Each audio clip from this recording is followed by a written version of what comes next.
Welcome to Podium Esports coverage of eTruck Series Night in America, powered by FilterTime.com. Live tonight from Atlanta Motor Speedway in Hampton, Georgia. I am James Pike, originally from Winston-Salem, North Carolina, and in real life, the Director of Communications for the Solid Rock Carriers Car Store, and joined in the booth tonight by an all-star cast of characters. From Speed Sport, staff writer from Lincoln, North Carolina, we have Jacob Seelman from the nation's capital, and a producer for NBC Sports Washington, a reporter for NASCAR Roots, and a writer for Front Stretch, Davey Siegel, and from Temecula, California, ARCA Menard Series driver Haley Deegan, all in the booth with us as we get set for a fantastic night of racing. And Jacob, how much fun is this going to be? Pros and iRacing experts all coming together to run Truck Series Night in America. It's probably one of the coolest fields I think I've ever watched all come together, James, and good evening to everybody watching via iRacing's Twitch channel, the iRacing Esports Network. This is going to be a whole heck of a lot of fun. I'm personally looking forward to it. We've seen the influx over the last week of some big iRacing events, and this I think is quickly going to jump right towards the top of the list. As you mentioned, an all-star cast both in the booth and on the racetrack. They're slipping and sliding already in practice. This is about to be a blast. Davey Siegel, we turn to you next, and we know you have plenty of real-life racing experience, running around with a microphone and putting together all sorts of news stories all over the place, but this whole iRacing thing is a little bit different, a little bit new. Do you have any expectations for what you're going to see tonight?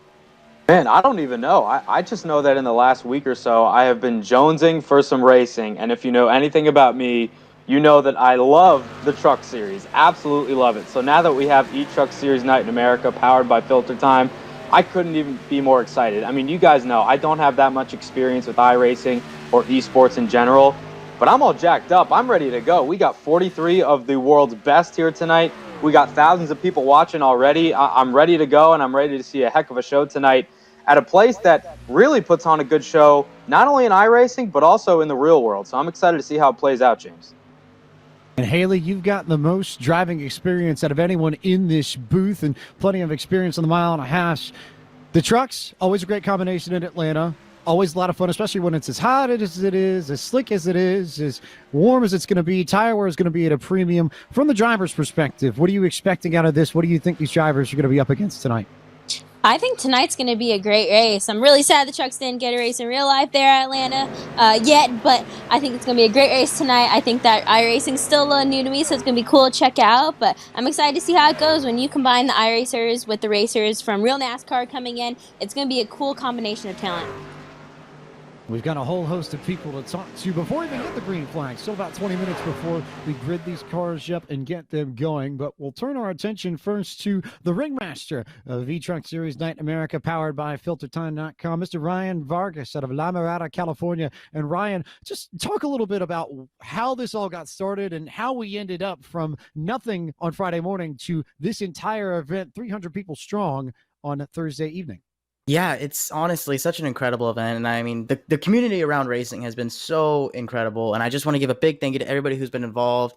Fans, drivers, media, sim racers, NASCAR heat drivers, everybody who's gotten involved. It's a huge deal. It means a lot to me and my friends, John and Austin. It really just started off as a tweet that I sent out kind of like as a half joke. Hey, let's put a race together. And sure enough, by the time 2 hours came around, that whole tweet went around the entire racing community and back. And it really made a lot of people excited, and they all seemed to really be on board with it. And it just snowballed into what this is. It snowballed into all this madness, and you managed to get a lot of great partners on board tonight, a lot of really good entities in the racing world, and a great cause as well. Talk about all the folks that have come in to support this first. Yeah, no, it's been absolutely awesome. It was awesome to have Blake Cook and Dale Jr. with FilterTime to jump on board. They were one of the first people that really just shot at me a message and said, hey, we want to do this. And so they got the naming rights. And then you have Dalen Barr with Barr Visuals, Elliot Henderson Graphics. You have Lee Falk Racing. You have Carolina SimWorks throwing in $100 to the winner's charity of choice, as well as Worldwide Technology Raceway, as well as a bounty. They're throwing up $100 to the highest finishing open transfer driver. So it's going to be a really entertaining race tonight, and I'm super excited, and it's all going to a great cause with Cranial Care Bears and Faces. And talk a little bit about cranial care bears and FACES. For those who are unaware, FACES is the National Craniofacial Association, and those are two causes that are really close to your heart, Ryan. So just tell us a little bit about those nonprofits and what they're going to get out of this evening. Yeah, all proceeds from this race, from not intros, entry fees to the sponsorships to everything that's just gone into it, it all goes to them. This is 100%. I'm not pocketing anything. None of us are pocketing anything. It all goes to Cranial Care Bears and FACES. Being a child who's grown up with craniosynostosis, it's been a really big blessing to be a representative of that craniosynostosis community.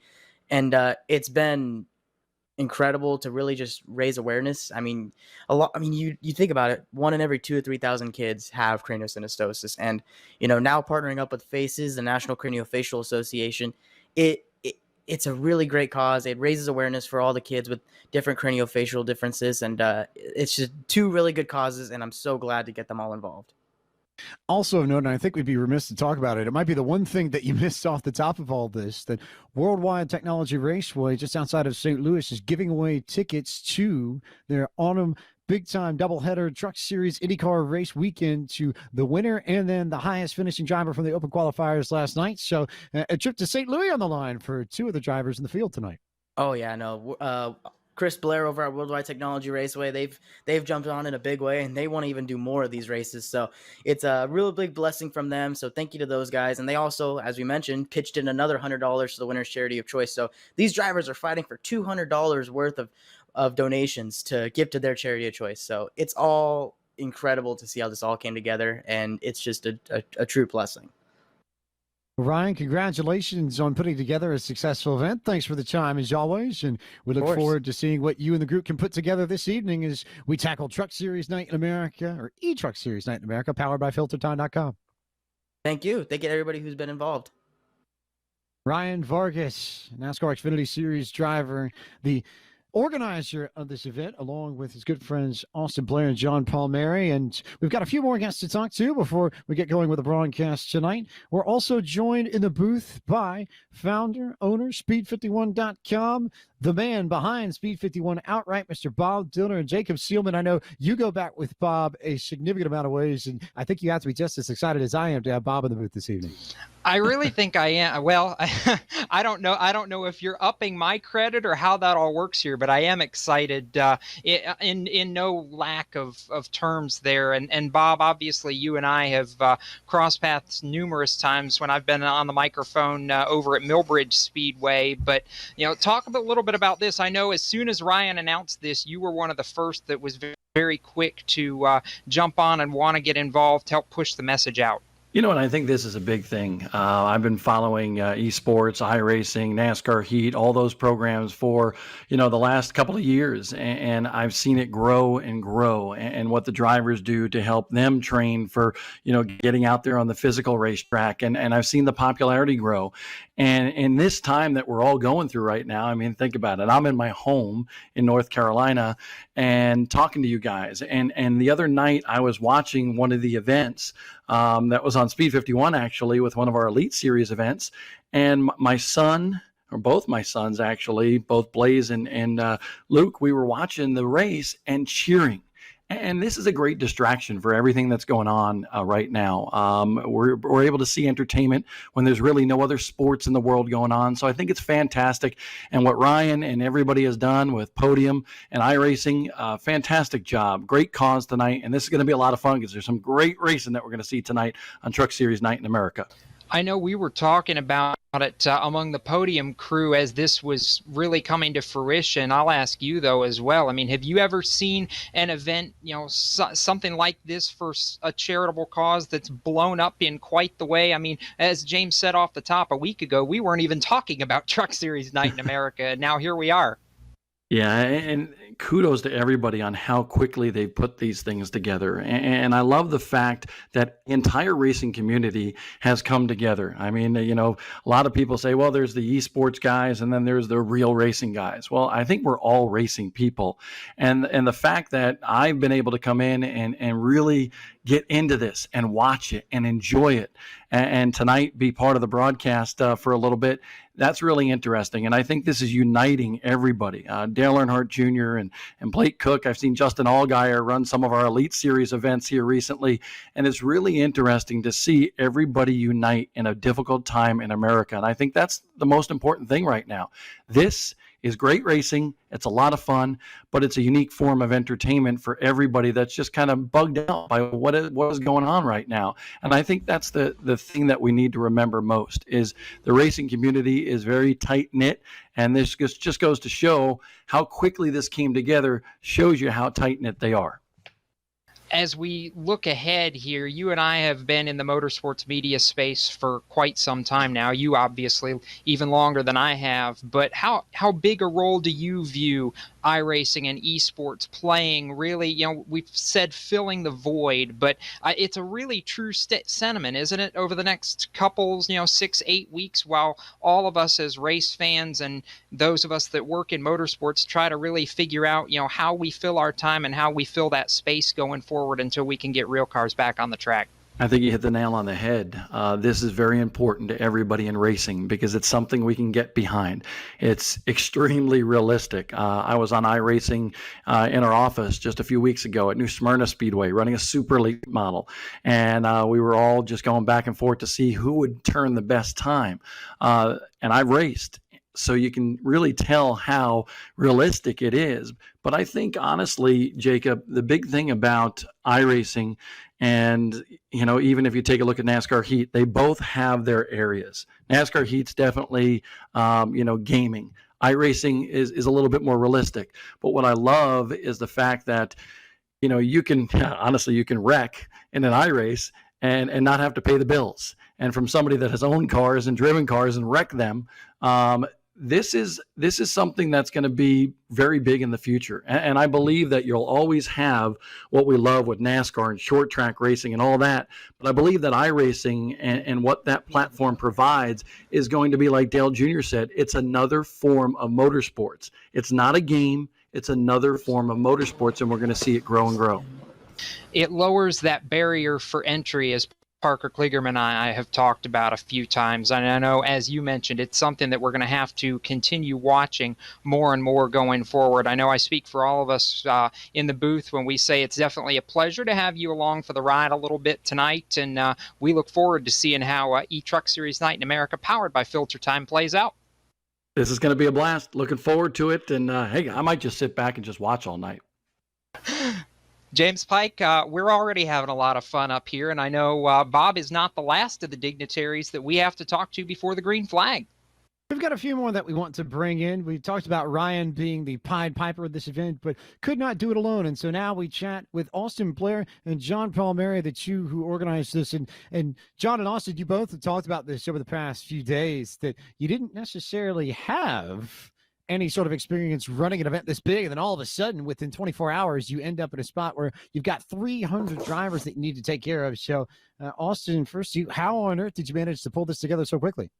Well, honestly, my entire life my dad's been a race promoter, and it's something I never really wanted to get into because I always saw how stressful it was. So many things have to come together absolutely perfectly for everything to go on, and you don't see that usually from a fan's perspective. But working behind the scenes, I have a newfound respect for it. John came to me on Saturday and said, "Hey, we're going to put an event together. If you're welcome to help if you want." So I got on board, and we slowly but surely got things put together, and everything kind of ramped up. And last night we had 300 people going for 20 spots, and without the help of everybody that was involved adminning all those races, there's no way we could have had the 20 cars to get set in the field today. So it's a group effort for sure. It's not just myself, John, and Ryan. There's a lot of other people behind the scenes, but I couldn't be happier with how everything came together for sure. And John, you all talked about how crazy it was to run everything yesterday. Can you tell us about the qualifying format that saw the 20 final drivers into this race get their way into the field and race their way in to make it to the big show tonight?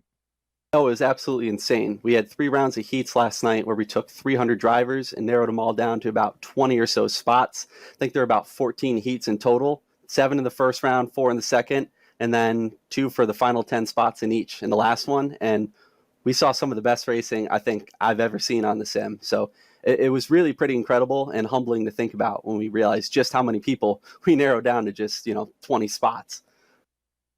Austin, how crazy is it to finish all this off and end up with 300 whittled down to 43 in such a short amount of time? I can tell that we did our Podium Esports Daytona 500. It was all of this work done over the span of a month. You all managed to do it in about 72 hours. So when you look back on what you've accomplished, is there a little bit of a smiling on top of the mountain sort of feeling and a pride and appreciation for what you've done? It hasn't quite set in yet, but I will say last night, the adrenaline high I got from constantly putting names into spreadsheets from 5 hours kept me up until 3 in the morning. I was not able to sleep, but I am very proud of what we were able to do, especially in the time span that we did it. And the fact that the three of us don't have any experience doing this, it really does put a smile on my face. I would love to do this again in the future. I think there's some things we could improve on, but overall, just a great response from all the drivers, all the people that were watching, and the fact that we can do it for charity, that makes me feel really good. The other thing, I'm really happy that we had all the control over this, because the fact that we had a fixed setup, everybody was in the same exact car. We saw qualifying fields that the entire field was separated by 2 tenths. You had a lot of guys that were running within thousands of each other. So the racing tonight that you're going to see is going to be very, very close. Whoever wins this is absolutely going to earn it. And John, final question to you. What do you expect to see tonight, just off of what you've seen? You had so much experience with the open drivers and the qualifying races. Are there names from that final 20 that we need to be paying attention to tonight as threats for the overall win? I think we're going to see a photo finish. I'll just call it now. I think it's going to be that good of a race. Some of the battles for the transfer spots were just absolutely insane. There's so many guys and faces I haven't seen before. I can't remember them off the top of my head, but I saw a 51 JD Laird truck, and I watch out for that guy. I think he's a threat to win the race tonight. A little bit of a threat, a little bit. Little. But John, Austin, thank you all so much for joining us in the booth this evening and talking about the background of what it takes to run an event of this magnitude. Kick back and enjoy tonight and watch all these cars take off, or trucks take off rather, and have a lot of fun during eTruck Series Night in America. Absolutely. I'll try. I'm competing still, and unfortunately I'm not nearly as quick as most of these guys here, but I'm going to try and put up a fight and put on a good show if I can. Austin Blair and John Palmieri, who are the organizers behind this, the masters of all the servers, Jacob Seelman, and so much fun I think they've created. So many big names that have come through the open qualifier, but so many big names from real life too, and I think we'd be remiss not to talk about just a few of them. Oh, absolutely. Well, I'm going to stop it real quick and say Palmieri is a very brave man to go ahead and call it out right now that we're going to have a photo finish. I sat back and just kind of marveled when he said that. Like, he is very, very confident that this is going to be a big deal and tight at the end. And very tight at the end. And Davey Siegel, when you look at some of the real-life names in here, both from fame in the eNASCAR Coca-Cola iRacing Series and just the real world, Parker Kligerman is here, Raja Karuth is here, Colton Salick is here, Christian Eckes is here, Ryan Truex is here, Elliot Henderson, Carson Hocevar, Chase Cavery, Ty Gibbs, just a litany of drivers from, I think, both sides of the virtual and real-life racing worlds. Yeah, I mean, just to name a few, on the ARCA side of things, Max McLaughlin, Chase Cabrey, former ARCA Menard Series East winner, Ruben Garcia Jr. is in the field. Ty Gibbs, who's run recently in the ARCA Menard Series, dominated at Phoenix Raceway a couple weeks ago.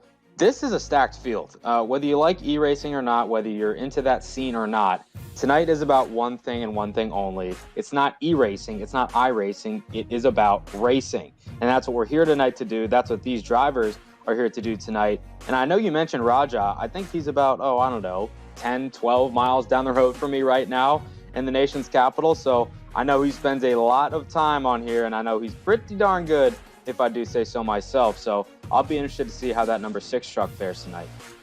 Raj will definitely be one of the ones to watch, a driver who has come through iRacing. I think it's a remarkable story that he and his family came together and decided that iRacing was the best way for him to start his real-life racing career, and he just raced and always talks about it, too, to be fair. He's always running AFIX, always running NIS, and parlayed that into a spot into the NASCAR Drive for Diversity program and a ride with Max Siegel, and a pretty stout truck tonight. I think you're definitely right on with it when we talk about how quick that number 6 truck truck is. Jacob Seaman qualifying, getting ready to begin now, and curious, I think, to see how these drivers approach it, because depending on how you wait and play these 5 minutes, it seems weird to think about, but it could be the difference between starting first and starting 10th or 15th, depending on what the track temp is, which, oh, by the way, if you're curious right now, almost 140 degrees Fahrenheit. It is a scorcher.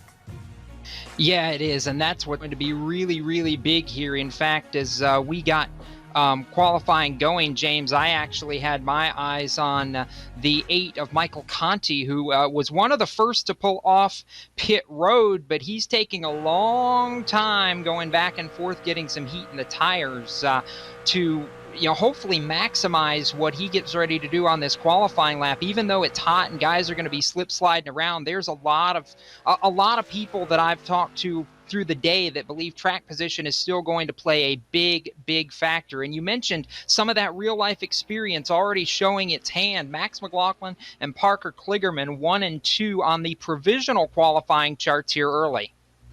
And Haley, just as a note for all the people who aren't so experienced in these trucks and don't have as much experience racing cars, what's your ideal approach to qualifying in Atlanta? Do you try and wait, given that you have the choice of when you go out, do you wait until the back end of qualifying? Do you go at the beginning? Do you push hard for 2 laps? Do you sort of wait and give it your all in the second lap? How do you approach this as a driver?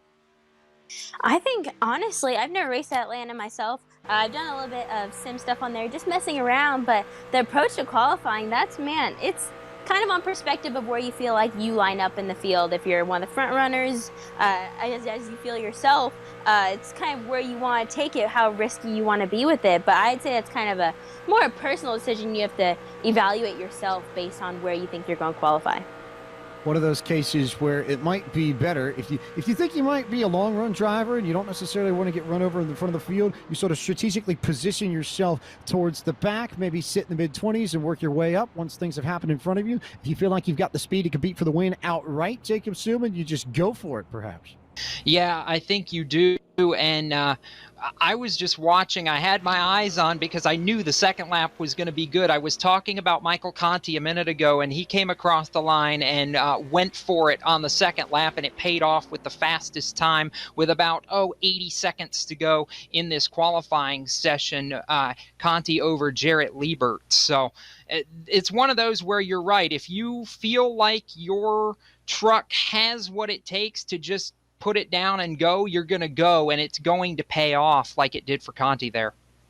Conti with a fast time at 30.753 seconds. But Davey Siegel, when we look at this group, there are maybe 0.3 of a second between the top 30 drivers in this race. If you want to talk about an evenly split field on an incredibly slick track, this might be about as good as you're going to find in the sim ever. Welcome to Atlanta. That's what we get. That's what we love about Atlanta, right? Not only do you have a bunch of tire fall off that occurs during the race itself, but even during qualifying laps, these drivers are pushing their equipment to the absolute limits because there's minimal grip. Like you said, track temp is upwards of 130, 140 degrees in the sim right now. So you know that they are slipping and sliding for all they can get right now. Plus, track position means a good amount here because there are multiple lanes, but at the same time, you want to have that option. If a caution may come out at an inopportune time for one person, may open up an opportunity or a door for another driver to maybe stay out, gain that track position, and keep it up front for the remainder of the race. So qualifying means a lot at a lot of places. It doesn't mean as much at other places, but I think today it could mean a lot. Very quickly, Haley Deegan, 2 names. Who's your pick to win tonight? I think for tonight, I think I got Parker Kligerman. I'm up my money on Parker Kligerman. Davey Siegel, who you got? I ain't going against 4-time Ray Alfala. Jacob Seelman, your pick. I'm almost kicking myself. I'm thinking Conti now, but I'm going to stick with my pick, Zach Novak. I said Conti first, and I will keep Conti as Michael Conti wins the Bar Visuals Pole Awards tonight. One of our presenting partners of eTruck Series Night in America with the time of 30.753 seconds. He'll start alongside Jarrett Liebert. Eric Smith and Kenny Brady make up the second row. Brian Mercurio starts 5th. Colton Salek rolls off from the 6th spot. 7th will be Zach Novak. Jake Nichols, Tyler Gary, and Christian Eckes round out the top 10. You mentioned four-time, and he'll start 11th. Will Ray Alfalla, the four-time eNASCAR Coca-Cola iRacing Series champ. Max Brady alongside in row number 6. Nick Miller starts 13th alongside Michael Frisch. Mike Rasmus starts 15th alongside ARCA driver Chase Cabry, Connor Hall, Ruben Garcia Jr., Adam Baker, and Mad Max McLaughlin, the rest of the top 20. 21st is Carson Hocevar and Joey Stone behind him. Oliver Cordwell, Donovan Strauss, Dalen Barr. With the Dalen Barr Pole Award, unfortunately not going to him. Jacob Fisher, Parker Kligerman, Haley Deegan's pick to win tonight. Elliott Henderson and Reese Baham rounding out those drivers. Laytonsville, Brad Perez, John Theodore, 30th through 32nd. 33rd will be Kyle Riley, and Gary Sexton will start on 34th. 35th is Josh Balicki. Ty Gibbs starts 36th. 37th will be Nick DeGroot. Austin Blair, 38th. 39th, Chris DeShawn. Matt Wishart, and 40th, the last truck to take time. Raja Karuth, Ryan Truex, and Jerry Brown starting in the last 3 spots on the grid. As we take you through the track facts for tonight's race, this is Atlanta Motor Speedway in Hampton, Georgia, a 1.54-mile, 2.48-kilometer circuit that opened in 1960. 24 degrees of banking in the corners, 5 degrees of banking in the straights. We go for 100 laps, 154 miles, 248 kilometers with 3 attempts at a green-white checkered. Instant time is the default day, iRacing day, May 15th, 2020, just after 1:15 p.m. local time Eastern, and it is hot, hot, hot, hot. 91 degrees Fahrenheit air temp, 130 degrees on track. This is incredibly slick. Incredibly slick, Jacob. Yes, it is. And now less than a lap away from the green flag drivers getting situated, the field doubling up, and we've talked about it.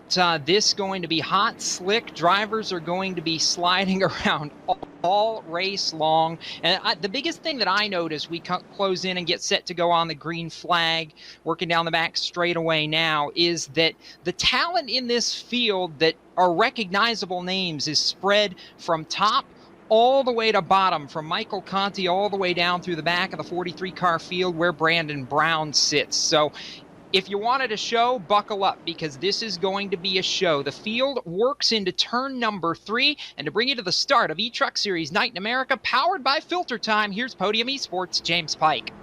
Waiting on that pace car to make that inevitable hard left turn down pit road. We're so glad you've joined us here on iRacing social media channels, the new home for Podium Esports coverage tonight as eTruck Series Night in America, powered by FilterTime.com, is underway from Atlanta Motor Speedway, and Michael Conti will take off with a very good start. Jared Leavitt and Eric Smith going side by side for position as they roll into one for the first time, and everybody immediately dropping down to the bottom to get on that preferred line, Jacob Seelman. Side by side, well, it settled out really quickly among the top 5. First side-by-side battle, make it maybe 3 wide, back around 6th, 7th, and 8th, but headed into turn number 3, it's 2 truck lengths. Out in front, Michael Conti leads as the caution flag waves. Yellow flag out here as we have some incidents in the back. A few trucks already in trouble. Donovan Strauss with damage in the 51. We'll fire out the replay and see what happened here. Looks like everybody just got stacked up on the start. Maybe a little bit of wheel spin. Joey Stone might have been the first involved. We'll fire it up on the replay and see what happened. And Stone absolutely just spun and lost Donovan Strauss and Davey Siegel. Not much that Stone could have done at that point. He got all turned around, and a lot of the field in the back got collected. As my friend, I should say friend, I wish my friend, one of the people I look up to, Larry McReynolds, would say, and we have a caution. Quick caution, though. I think we may see a lot of these tonight because you have a lot of varying experienced drivers in tonight's field. But as you saw right there, Jacob, drivers driving right down to the yellow line, white line, I should say. That's kind of the Kevin Harvick preferred line at Atlanta Motor Speedway. iRacing and esports is no different. Everybody wants to get that preferred lane right along the bottom of the racetrack where there's the most grip possible for those left side tires. Just getting that left front right on the apron. You're right about that, Davey. And the shortest way around, just as in real life in iRacing, is most certainly the fastest way around. Everybody fighting for real estate, and the fight for real estate, basically, James, we all just ran out of room, the back half of the field would say, and that's what's got us under a very, very quick first caution here. Barely 3 laps in the books here. Barely 3 laps to the books. And Haley, is there anything you could do in that situation, especially if you're one of these trucks that started from about 30th on back and you see everything happen in front of you, you know it's all coming and you're heading right into the eye of the storm. As a driver, how do you react? What do you do? What's your mindset to try and survive and get through without any damage? See, me before Daytona, I would say Just kind of keep your eyes up, and obviously you want to brake and kind of get slowed down before the wreck and stuff like that. But after racing Daytona, in all honesty, once you get to these 1.5 mile bigger tracks, you kind of just have to go and hope for the best, because most likely if you check up, someone's going to hit you from behind. So it's kind of just hope you get through it. It's a 50-50 chance, and you kind of just have to get through it as clean as possible out your windshield, or else you're going to get packed from behind.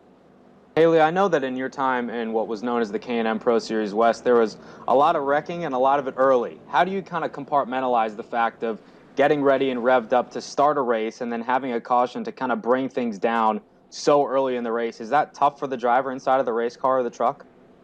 It's always tough because your adrenaline's going so much, and especially at the beginning, that initial restart, you're all hyped, you're all excited, you're all up on the wheel, but you gotta play it smart, because no matter what, if you get wrecked on the first lap, you screw yourself for the rest of the race, and then you're just kind of sitting there making the best of what you have instead of fighting for the lead or fighting for any position.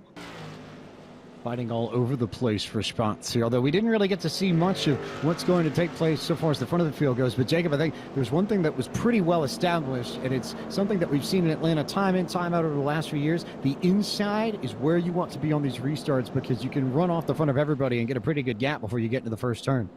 And we saw that right off the very beginning. Michael Conti absolutely blitzed the initial start of that race. He was gone by about 3 truck lengths by the time anybody else ever got to turn number 1. Jarrett Liebert was basically along for the ride at that point and just trying to settle in. And I mentioned it right off the start as they went into turn number 3. I figured we'd still see some 2x2 right up towards the front of the field, maybe third or so. And the top 5 or 6 trucks were all single file before we ever got to turn 3. So it looks like, at least in the early goings, it's going to be a major scramble for real estate and everybody trying to get to the bottom of the racetrack, because that's going to be, at least at the start of this race, with how hot and slick this track is, where the speed is. I think you're right about that. As lights go off the pace car, we'll remind you that tonight's broadcast of eTruck Series Night in America is powered by FilterTime.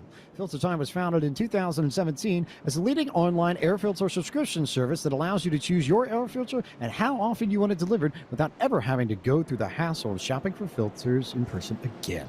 Dale Earnhardt Jr. joined the FilterTime organization as a co-owner in 2018 alongside Blake Cook. And for more information, you can visit them at www.filtertime.com. Michael Conti will lead us to the green flag over Jarrett Liebert, Eric Smith, Kenny Brady, and Brian Mercurio. Then it's Colton Salick and Jake Nichols and Zach Novak, Christian Eckes, and Tyler Gary. Your top 10 as we get set for the restarts, which will come on lap number 6 of 100. Still plenty of time to go and plenty of room to get down to the bottom of the racetrack if you so choose. And then the question becomes, how do you play the high line? When does it come in? When do we get to grooves? And how quickly do you want to go out there to try and conserve your tires? Wait for the pace car to pull down onto pit road one more time, and then the field will once again be in the hands of Michael Conti, former champion of the eNASCAR Coca-Cola iRacing Series, alongside Eric Smith, the man behind the big green egg, as Michael Conti jumps out in front of Smith, gets a very good restart, is already ahead by about a truck length or 2. Kenny Brady racing alongside the 5 of Jarrett Liebert, Colton Salick in there, Brian Mercurio 2, a little bit more fanned out this time, Jacob Seelman. They'll stay 2x2 from 5th on back. Yeah, 2x2 behind the front 3 or 4, but everybody trying to scramble for space. Again, Conti trying to break the draft. He goes to the outside down the back straightaway.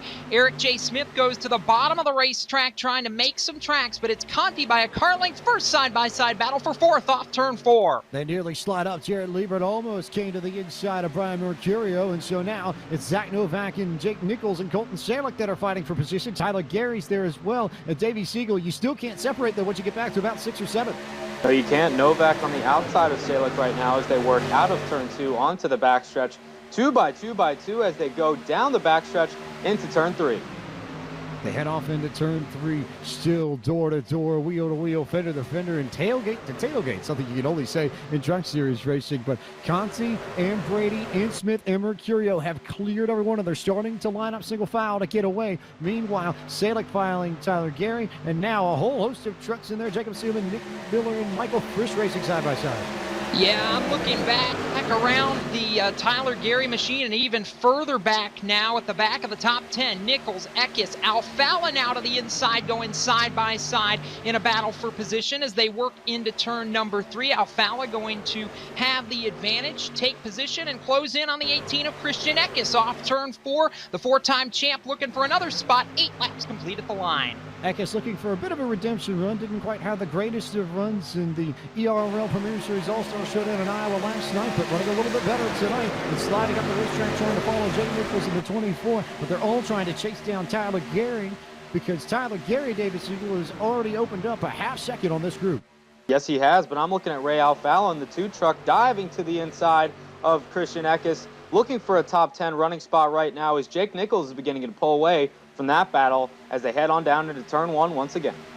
Jake Nichols also in a good spot, beginning to pull away from Eckes and Alfalla, 2 big-time names racing side by side. Meanwhile, all nose to tail up ahead of them. Once you clear Colton Salick and Tyler Gary, they're all pretty much lined up behind Michael Conti as the Pied Piper as they go into 3. This battle for a spot in the top 10 will not go away. Christian Eckes has it. Ray Alfalla wants it. It's a battle of real-life Truck Series talent versus iRacing talent at the highest level. Alfalla now falls a truck link back as further up side by side and a position gain for Tyler Gary in the 26. Tyler Gary in the 26 moving up the field now. Up ahead of him alongside the 90 of Zach Novak is the 5 of Jarrett Lievert, who has slipped back a little bit since the start of this race. Came off the grid on P2 and is now already back to 5th and fighting Novak for 6th. And here comes Novak to the inside. Davey Siegel in a wreck in the corner in turn 3 and 4. No yellow flag yet. And it finally comes out as they all go sideways behind. And a big, big mess in turn 3. We'll pull up the replay momentarily and show you what happened. But this looks like it all started potentially with the 1 of Max McLaughlin, who was sideways going into the corner, made contact with Oliver Cordell in the 33. And when those two got together on the entry to turn 3, it was on from there. Looks like it was indeed, and that's the second caution flag of the evening here at Atlanta Motor Speedway. I was beginning to tell you that Michael Conti seems to have a really, really solid race truck under him in the 36. He got out to a little bit of a lead over Kenny Brady, but Brady was sticking pretty close to the 36 bumper. And I was getting ready to ask Haley Deegan as well. That was kind of the start of what seemed to be almost a long green flag run. Inside the driver's seat, how do you kind of, I guess, come into your own when the green flag has been out for a while and you're in a rhythm of sorts? Do you kind of sense that in the car? Is the crew chief telling you, all right, get in your rhythm here, make sure you know where to run and when to run it? Yeah, you always have to keep in mind that the crew chiefs aren't driving the car. They don't know exactly what's going on inside the car like you do, because even back at Phoenix, like the relatableness of where I had 10 car lengths out in front of me and 10 car lengths behind me, and when they were telling me, hey, you're the fastest car on track, but I knew I was slipping my tires just a little too much to be the fastest car on track, you gotta keep in mind that you need something for the end, and that's something I regret doing, is pushing that little bit. And so when you don't need, because you need to save that for the end, because every time you feel that tire slip, that's a little bit less tire you're gonna have in the end, and a little less tire you're gonna have before that pit stop, or maybe that caution before that pit stop. So sometimes you gotta just make that personal decision of whether to take it or not. And we know that tires are going to be at a premium here, given how warm it is. It is something that I think already would be in play if we were just racing in Atlanta outright, but instead, it's even more important because of how warm it is. And how about this? Who likes pit strategy? We have a little bit of it. Michael Conti and Christian Eckes taking 2 tires on pit road while everybody else took 4. So how interesting. You've got about 11 laps on one of those sides of tires. And won't quite be as fresh for Conti and Eckes and Jacob Seelman. First sort of big time strategy call in this race. Initial thoughts on what Eckes and Conti have decided to do here. Wow, I'll be honest with you, James. I'm scratching my head on this one a little bit, especially from Conti's perspective, because we talk about Atlanta Motor Speedway being one of, if not the absolute hardest track on tires, whether you're in real life or you're in iRacing. So to see a 2-tire call this early, especially after 6 or 7 green flag laps on the tires, really blows my mind. And you've got Donovan Strauss, who goes to the race lead now, becomes the first leader other than Conti. But the tire strategy, especially at a place like this, really for me is a head scratcher if you've got a fast truck. An interesting one, and we know that it can make a difference just within 2 laps. For those who watched the season finale of the Podium Esports Elite Series back in July of last year, Andrew Fayosh took tires with about 10 laps to go and then waited until we got to a green white checker. When he got to the end of it, he had the freshest tires by about 20 laps over the other championship contenders, the Michael Guest, the Daniel Falkinghams, that even though he restarted about 10th on the grid, even though those two were up at the front of the field, he leapfrogged everybody, ran away on the final restart, and won the race and won the series championship. So it can make all the difference in the world if you have fresh tires, even if it's just a lap or 2. As we remind you all that tonight's broadcast of eTruck Series Night in America is brought to you by Carolina SimWorks. Carolina SimWorks is a builder of sim rigs based in Hickory, North Carolina, that specializes in producing turnkey sim rigs for the iRacing community. Carolina SimWorks has customers throughout the professional racing community and would love to build your next rig. For more information, visit them at carolinasimworks.com. And friendly reminder that Carolina SimWorks is donating $100 to the charity of choice to whoever ends up winning tonight. We'll find out at the end of the night, but they're going to get $100 from Carolina SimWorks and $100 from our friends at Worldwide Technology Raceway and Gateway, which we'll tell you a little bit more about as we progress through this race. As the lights go off on the pace car, Donovan Strauss will be the leader, then Michael Conti, Christian Eckes, Kenny Brady, Brian Mercurio, and Eric Smith, then Jarrett Liebert, Zach Novak, Tyler Gary, Colton Selleck, and Jake Nichols in there as well. And Davey Siegel, we saw a little bit of action. I think we've got a better feel for what we should see in this green flag run. Do you see any drivers jumping up? And what do you think the damage on Strauss's truck is going to do, at least with regards to how it affects the restart? Well, I'm not sure that the damage on that truck is not going to be as a factor as the trucks that did not opt to choose 4 tires, because usually crew chiefs want to put 4 tires on the race car or the race truck every single time they come to pit road. And Atlanta, it is a no-brainer. So I'm interested to see how the 2-tire calls play out. As we go green flag racing once again, Strauss takes off and has a decent restart, more than I thought he might. Car sideways a little bit further back, trying to get themselves sorted. They're 3 wide. They're on the apron coming into 1 and 2. They somehow hang on to it. 1 car sideways, sliding up in front of 2 or 3 competitors. Meanwhile, at the front of the field, here comes the 18 seed Christian Eckes down to the inside. Jacob Seelman for the race lead. Battle for the race lead, hits turn number 3, inside goes Christian Eckes, takes the top spot away from Donovan Strauss, but he's got a trunk full of Kenny Brady off turn 4. Brady all over the back of the 18 for the top spot. Brady trying to peek down to the inside. Eckes throws the block. They head back to turn 1. Conti can't go anywhere because he's got Strauss in his way, and they're starting to freight train him on the inside. Brady is there trying to get to the inside of Eckes, but doesn't have the momentum coming up off the corner. Meanwhile, Jarrett Liebert trying to race side by. They fan out 3 and 4 wide down the back straightaway, Davey Siegel. Eckes has the lead for now. Brady following close by in second. Donovan Strauss in third. They are 2 and 3 wide behind him, coming off of turn 4, heading to the start-finish line.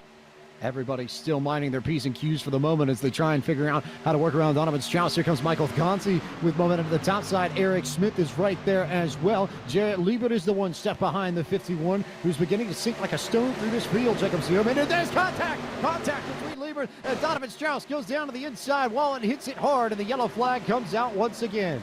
Big chaos on the back straightaway. I saw at least 1 truck go up and on its side, if not all the way over, but that started right behind about the top 6, 7 trucks maybe and collected a lion's share of this field. I saw Zach Novak in it among them. It started with Donovan Strauss. He got turned down to the inside, and caution flag for the 3rd time in this race. Now 18 laps complete, and there goes a ton of the names we were talking about inside the top 10. Tyler Gary was swept up in this. John Theodore had nowhere to go. Zach Novak caught up in this. Jarrett Liebert swept up. I see one of the V-Speed machines in trouble. That's Adam Baker who got the fence. More trucks rather with damage. Zach Novak again struggling to try and find his way out of all this mess. The 43 truck of Leighton Seville in trouble as well. All over the place, Davey Siegel, and a lot of names now with damage. Thank goodness we've got the one fast repair. Yeah, I know somebody that Haley knows pretty well. Kevin Reed is spotting for Leighton tonight. I don't know what Kevin was doing up there because maybe he had nowhere to go, but geez, that is a big wreck if I've ever seen one. I didn't know that we were going to get the big one in Atlanta on eTruck Series Night in America, powered by FilterTime. But hey, sometimes you get what you don't ask for, right? One of those wild cases. Now, very important, I think, to note that we do have a fast repair available to these drivers. For those who aren't familiar with iRacing, the fast repair is an ability to completely reset your car and get all the damage repaired immediately. It's sort of a free pass, but there's a bit of strategy involved as to when you use it, because if you feel like there are a lot of wrecks that are going to happen at the end of this race and you want to save your car for the end, which is when you pay out the money and when you find out who's going to win the thing, there is the risk that you run of taking that fast repair too early. So we'll throw it to you, Haley. Is a bit of a wrinkle in things, a new factor. If you have this fast repair and you know you can clean your car up, do you try and take it now to get through the field, or do you wait and hold on to it and hang on to your get out of jail free card for a bit? Oh man, it depends how much damage you have, because during that wreck right there, I think I saw multiple trucks flipped over, which is not something you usually see in the first few laps of Atlanta. But I think, man, you might have to use it now if you have quite a bit of damage. But I'd say you just have to I think this stuff is just going to keep happening. There's going to be a few more wrecks before we get some clean air and a nice green flag run. So we'll see how it plays out. But I think if you have enough damage, you might need to use it now. Certainly an option that these drivers have to consider. As we remind you that tonight's broadcast of eTruck Series Night in America is brought to you by Elliott Henderson Graphics. EHG has been making race cars look faster than they feel since 2013. And for more information, check out ehgdesign.com to stand out from the norm. And Elliott Henderson, incidentally, Jacob Seelman in this race and on pit road. And we talk about drivers just sort of hanging at the back, waiting for everything to play out in front of them. Makes me wonder if Elliott Henderson might be one of them, because Elliott's currently scored in 36, but he's got a completely clean truck, so he's avoided all of the madness in front of him. I believe that. I believe, and especially if you're one that got through that wreck just now and you saw that, oh, hey, that can happen, you may sit tight for a little bit and just wait for the inevitable little bit more chaos that is coming. And as we gear up for what's undoubtedly going to be another restart here in a lap or two, James, I think the biggest thing I'm going to be watching is what can Kenny Brady do lining up on the front row alongside Christian Eckes. We know Eckes is on 2 tires, so that could be a little bit of a disadvantage, but we also know the outside lane has also been a bit of a disadvantage so far tonight. So how will those 2 variables stack up? Which one will prevail? And what will we see in about a lap or so when we go back green as the field starts to double up? Bit of a how will the wolf survive type mentality for those Los Lobos fans out there as we get our first Podium eSports pop culture reference on the broadcast in. Christian Eckes will lead the field to green on lap 23 of 100. Then it will be Kenny Brady, Brian Mercurio, Michael Conti, and Eric Smith, your top 5. And Colton Salick, Jake Nichols, Ray Alfala, Ruben Garcia, and Jacob Fisher. Jake Fisher in the top 10, Davey Siegel, one of the names that you're a little bit more closely associated with. And Jake, to come up from 26th to 10th, already the hardest charge of the race so far. Pretty impressive run for him in the opening 20 laps. Not too shabby, but how about right behind him? Brad Perez coming up from the 31st starting position, runs in 11th right now. And also Dalen Barr in 13th. Actually texted me before the race. I asked him how he think he'd fare. He said, quote, top 10 is easy work, end quote. Well, he's almost there, and there's a lot of racing to go. So let's see if Dalen can get up in the top 10 and, hey, maybe even battle for a win. And Brad Perez, for those who missed it earlier on the Podium Esports Twitch channel, we hosted Brad as he put together a pretty impressive DJ set from 3 to 6 p.m. Got some music out of his system before he went into the truck to get to practice and start figuring out how he needed to tackle Atlanta Motor Speedway, and already up near the top 10. So watch out for that number 38 machine. The Breadmobile might be a threat later on in this race as Christian Eckes goes, and we're back underway with a green flag during eTruck Series Night in America, powered by FilterTime.com. Eckes jumps out in front of Kenny Brady, Michael Conti in the 39 of Brian Mercurio, side by side. Here comes the 28 of Eric Smith to the inside. Looks like everybody really trying to get down to the bottom this time, Jacob Seelman, just like they did on that initial start. Yeah, they are. Everybody fighting for real estate right on that white line. They work off turn 2, down the back straightaway. A truck length in hand for Eckes, all over the back bumper for the runner-up spot. Kenny Brady's got company trying to hold it. Eric Smith back to the 4th spot. He's got company from Michael Conti up high off turn 4. Conti trying to roll momentum and keep the run alive on the top side. He's there on the rear quarter panel of the 28 truck, but not quite close enough to make the pass happen as Eric Smith carries the momentum on the inside and will roll up and try and slide up ahead of Conti, but he doesn't quite get it up and just about try to get in front of him, Davey Siegel, and couldn't pull it off. Kenny Brady Going inside of Christian Eckes for the lead in turn 3. Eckes on the outside, Brady on the inside, and Mercurio running in third. They're coming to the start-finish line side by side with the 39 truck in tow. Eckes and Brady side by side for the race lead. The 39 and Mercurio waiting to see who blinks first. He'll have an opportunity to charge ahead if he can get his nose alongside the 18 of Eckes, who nearly gets into the 54 of Brady. They left maybe a sheet of papers with between those two trucks as they come into turn 3, still side by side for the race lead. Jacob Seelman. Leaning on each other in turn 3 are Brady and Eckes. Now Brady sweeps ahead with the advantage by a half truck length off turn 4. Kenny Brady to the lead. Brian Mercurio trying to come along to the second spot. New leader on lap number 25 is Kenny Brady. Christian Eckes up high, just trying to hold the 2 position. Brady tried to slide up, and he just got in front of Christian Eckes. There was maybe a centimeter, nay, a millimeter between the rear bumper of the 54 and the front bumper of the 18. And you know Christian Eckes is going to start to fight now 3 wide a little bit further back. Davey Siegel for P3. They're not done yet. Christian Eckes wants some payback for that slide job cutoff that Kenny Brady in the 54 put on him. But for now, Brady is pulling away. Looking at the battle for third and fourth behind them, it's getting pretty dicey going into turn 2. Everybody's starting to slice and dice their way through. Eric Smith, Michael Conti side by side. Here comes Brian Mercurio back on the outside trying to fight Jake Nichols at the 24. Ray Alfalfa sitting in line waiting to see who makes a move. Jacob Seelman really just 2 by 2 by 2. It's ants marching in 3 and 4. Side by side, 2 rows deep. Eric Smith, Michael Conti going at it off turn number 4. Then it's Jake Nichols to the inside of Mercurio. That's the battles for third, fourth, fifth, and sixth as they cross the line. And look who's snuck into the picture. It's FilterTime. Ray Alfalfa back there in 7th. Now he's to the inside of Mercurio in the battle for position off turn 2. Everybody side by side. Haley Deegan, first crack here at a lot of green flag racing in Atlanta. How crazy is it to watch these drivers go 170, 180 plus and just not be able to clear one another? Yeah, it's crazy right now. They're all running too wide and stuff, but I think that it's going to set it all a little bit here. Maybe have a little green flag run, but who knows? They're getting a little dicey there, a little close in the corners, so we'll see.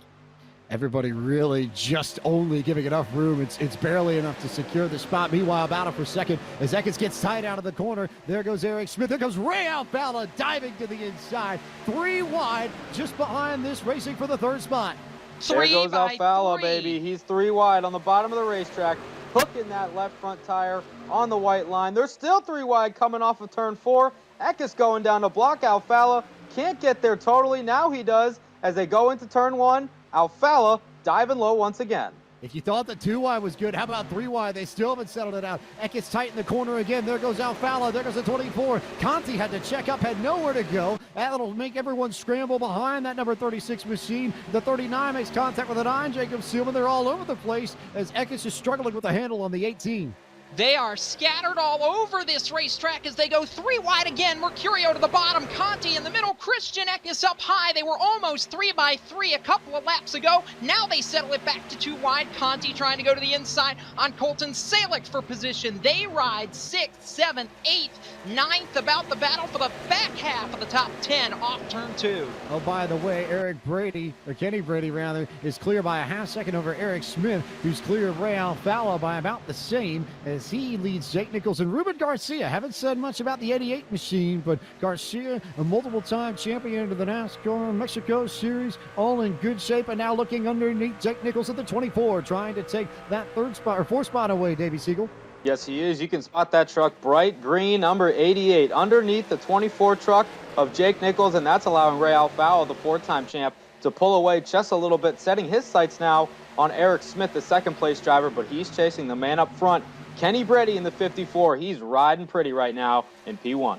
Everybody just hanging on at the front end of this top 10. You have to go a little bit further back, but Michael Frisch in here trying to fight Jacob Fisher. That's 9th and 10th. Christian Eckes has slid way back. He's already in the 15th spot after being in the top 5 just a few laps to go. So tires, I think, are getting to fry. He might need a yellow flag to get back into it. Just get some fresh rubber. And oh, by the way, Jacob Seelman, look who's on the charge in the 77 from 27th to 16th. Parker Kligerman, owner of Burton Kligerman Esports and one of the fastest drivers in the replacements 100 on Sunday afternoon before he had a Windows update of all things to derail his chances for a win. You know that Windows OS is updated this time around. He's not going to let an opportunity to win slip away this time, and he's inside of Christian Eckes looking for that 15th spot.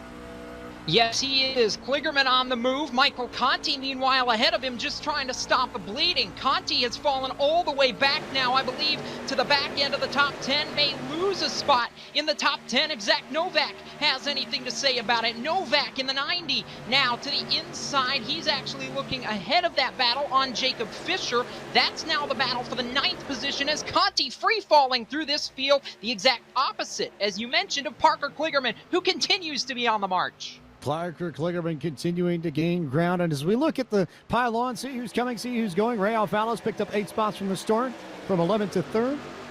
Ruben Garcia's picked up 13 spots, maybe the dark horse amongst the drivers in the top 5, top 10 at the moment. Michael Frisch has gained 6 spots, and Jacob Fisher 16 spots. As we take a look at the 9 truck of Colton Salek, who is in a pretty good battle of his own with Garcia, and with the 12 of Michael Frisch and the 39 of Brian Mercurio. Davey Siegel. Yes, he is. 3 wide up front, it looks like. And I want to touch on Ruben Garcia Jr. for a second. He ran the K&M Pro Series East, which is now the ARCA Menards East, for a few years, as you see him on the outside right there of Michael Frisch. And he didn't get a win until late in his career, but he's a multiple-time champion down in Mexico. He's a heck of a race car driver. He knows what it takes to get it done off the racetrack, physical fitness-wise, diet, exercise, health-wise, and on the racetrack. But you see right now, Zach Novak diving to the inside of that 88 truck right now. It looks like he's fallen back a little bit on the outside, and he can't get down to the inside to hug those left side tires on the white line. Ruben's fallen back a little bit. Ruben's trapped on that top side, Jacob Seelman. There's nowhere for him to go, and he's just getting freight trained. Zach Novak's coming underneath him. The 84, Jacob Fisher's coming underneath him. Connor Hall in the 25, just sort of following suit. Almost a little bit of contact as Fisher got loose off the corner. They start fanning out. They're all down on the apron way further back of the track. We'll see if we end up keeping everything in one piece, but they are all over the place. And if you want to try and tell me, Jacob Seelman, that 135 degrees track temp isn't affecting these drivers a little bit, I have to believe you're lying to me. Oh, it absolutely is. Meanwhile, at front of this field, the battle for the lead is tightening up. As they say, business is about to pick up. Off turn number 2, Eric J. Smith looking high, trying to find some momentum. He's close to within a truck length of Kenny Brady, who took the lead from Christian Eckes on the last restart. Now he's got to defend it. Smith looks low into turn number 3. Brady defends. They're all being hounded by Ray Alfalo, who's climbed all the way up to 3rd off turn 4. How about Eric Smith and Ray Alfalo, the 2 NASCAR Coca-Cola iRacing Series regulars, now hounding Kenny Brady in the 54. And it's Eric Smith and that big green egg Carolina Simworks Chevy Silverado for Jim Beaver Esports, who is putting all the pressure on that number 54, which is whiter than a sheet of paper, but still in control of this for the moment. Meanwhile, there goes Alfalo to the top side to try and take away second. Davey Siegel. Alfalo on the outside now of Eric Smith, looking for the 2nd spot off of turn 4, allowing Kenny Brady to scoot out to the lead just by about a truck length or so as they work into turn 1. Alfalo still on the outside of the 28 of Smith, and now Smith pulling out about a half truck length in front of the 2, but he's sticking on that right rear quarter panel. Brady maintains the lead down the backstretch. This is a thing right here. Davey Siegel pointed it out. Ray's actually been trying this for a couple of laps now, trying to figure out if that outside lane was there. It is there. Ray Alfalo all the way up the banking. He's to the outside. He'll have the runner-up spot off turn number 4. Could it be 4 time? Going to the outside for the race lead now. Yes, it will. Raimundo is there. He drops to the outside, and it's side by side for the race lead in turn 2. Here comes 4 time to the outside of Kenny Brady, who will do nothing. He can only get loose off the corner, and Ray Alfalo will jump to the point for Virtual Racing School and just cut in front of Kenny Brady. It was close. There's absolutely no love lost between these drivers at the front of the field. They're giving absolutely no quarter, no space. Now Brady's beginning to lose the handle on the car, and Davey Siegel, they're ready to go 3 wide down the front stretch. Yes, they are, and may I just point out humbly, my pick, Ray Alfalo, in the lead, although we're before the halfway point, working lap 42 of 100 here in eTruck Series Night in America, powered by FilterTime. Alfalo in the lead. Kenny Brady beginning to fall back just a tad in the 2nd spot. They're almost 3 wide behind them as they're jockeying for position, high, low, every which way you go, down into turn 3. Speaking of picks, Haley Deegan, how about Parker Kligerman in that 77 truck? He's climbing up from 27th to 11th. He's knocking on the rear door of the top 10. And as all these drivers from 2nd to 10th on fight side by side, that 77 just keeps on getting closer and closer and closer to the front. Yeah, I'm keeping my eye on right there. I see him climbing up. He's playing it smart. I think going to have a long green flag run right here. We saw that guy hop on the infield a little bit, little dirt section, but I think it's going to get good here pretty quick. We'll keep our eyes on Kligerman, who had a shot at the replacements 100 on Sunday. Meanwhile, Michael Frisch has jumped up into second from 14th. I love how slippery this track is, Davey Siegel, because you get so many comers and goers based on how you manage your tires. It puts a premium on how you push these trucks or don't push these trucks, whether or not you want to try and save your tires for a long run or whether or not you want to try and burn them all down as quickly as possible.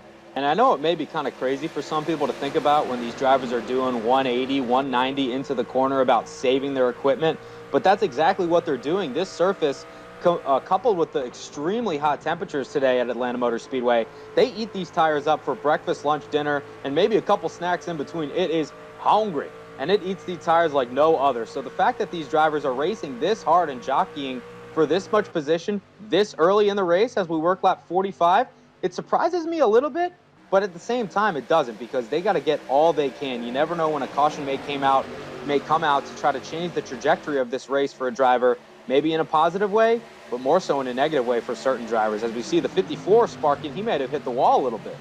Ray Alfalla hanging on to the race lead for the moment. Michael Frisch looking for that lead somewhere, some way, somehow. One truck hard in the wall, though, just a little bit further back. It is Connor Hall in the 25 who smacked it good, coming out of the corner. Heavy damage to the right side of the number 25 machine. As we remind you that tonight's broadcast of eTruck Series Night in America is brought to you by Bar Visuals. Bar Visuals is the official photographer of eTruck Series Night in America, the proud sponsor of tonight's Ball Award and Victory Lane. Bar Visuals is also proud to represent great photography clients across the NASCAR Cup Series, Xfinities, and Gander RV and Outdoor Truck Series. For all of your motorsports photography needs, contact Bar Visuals on social media at Bar Visuals on Twitter. And Dalen's got some good trucks in this race, and Michael Frisch is one of them. He's also got Brian Mercurio, Kyle Riley, Matthew Wishart, and his own truck, Dalen Barr. But it's that number 12 that we're watching here, hound Ray Alfalla for the race lead.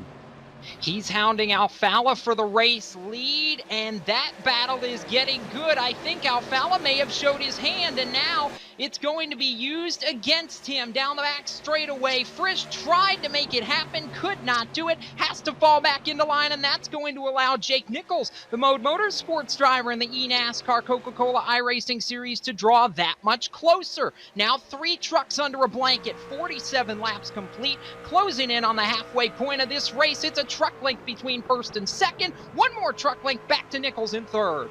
Haley Deegan, if you're Michael Frisch and you're trying to wrest the lead away from Ray Alfalla, how do you play this in the situation if it's you in that truck? How do you try and force Ray to make a mistake? Yeah, you have to make a move here before this caution coming up, the halfway caution, so I don't know. I mean, I feel like he's got to get up on the wheel here quicker sooner than later. He had a good run going there for a second, but he's got to get back quick.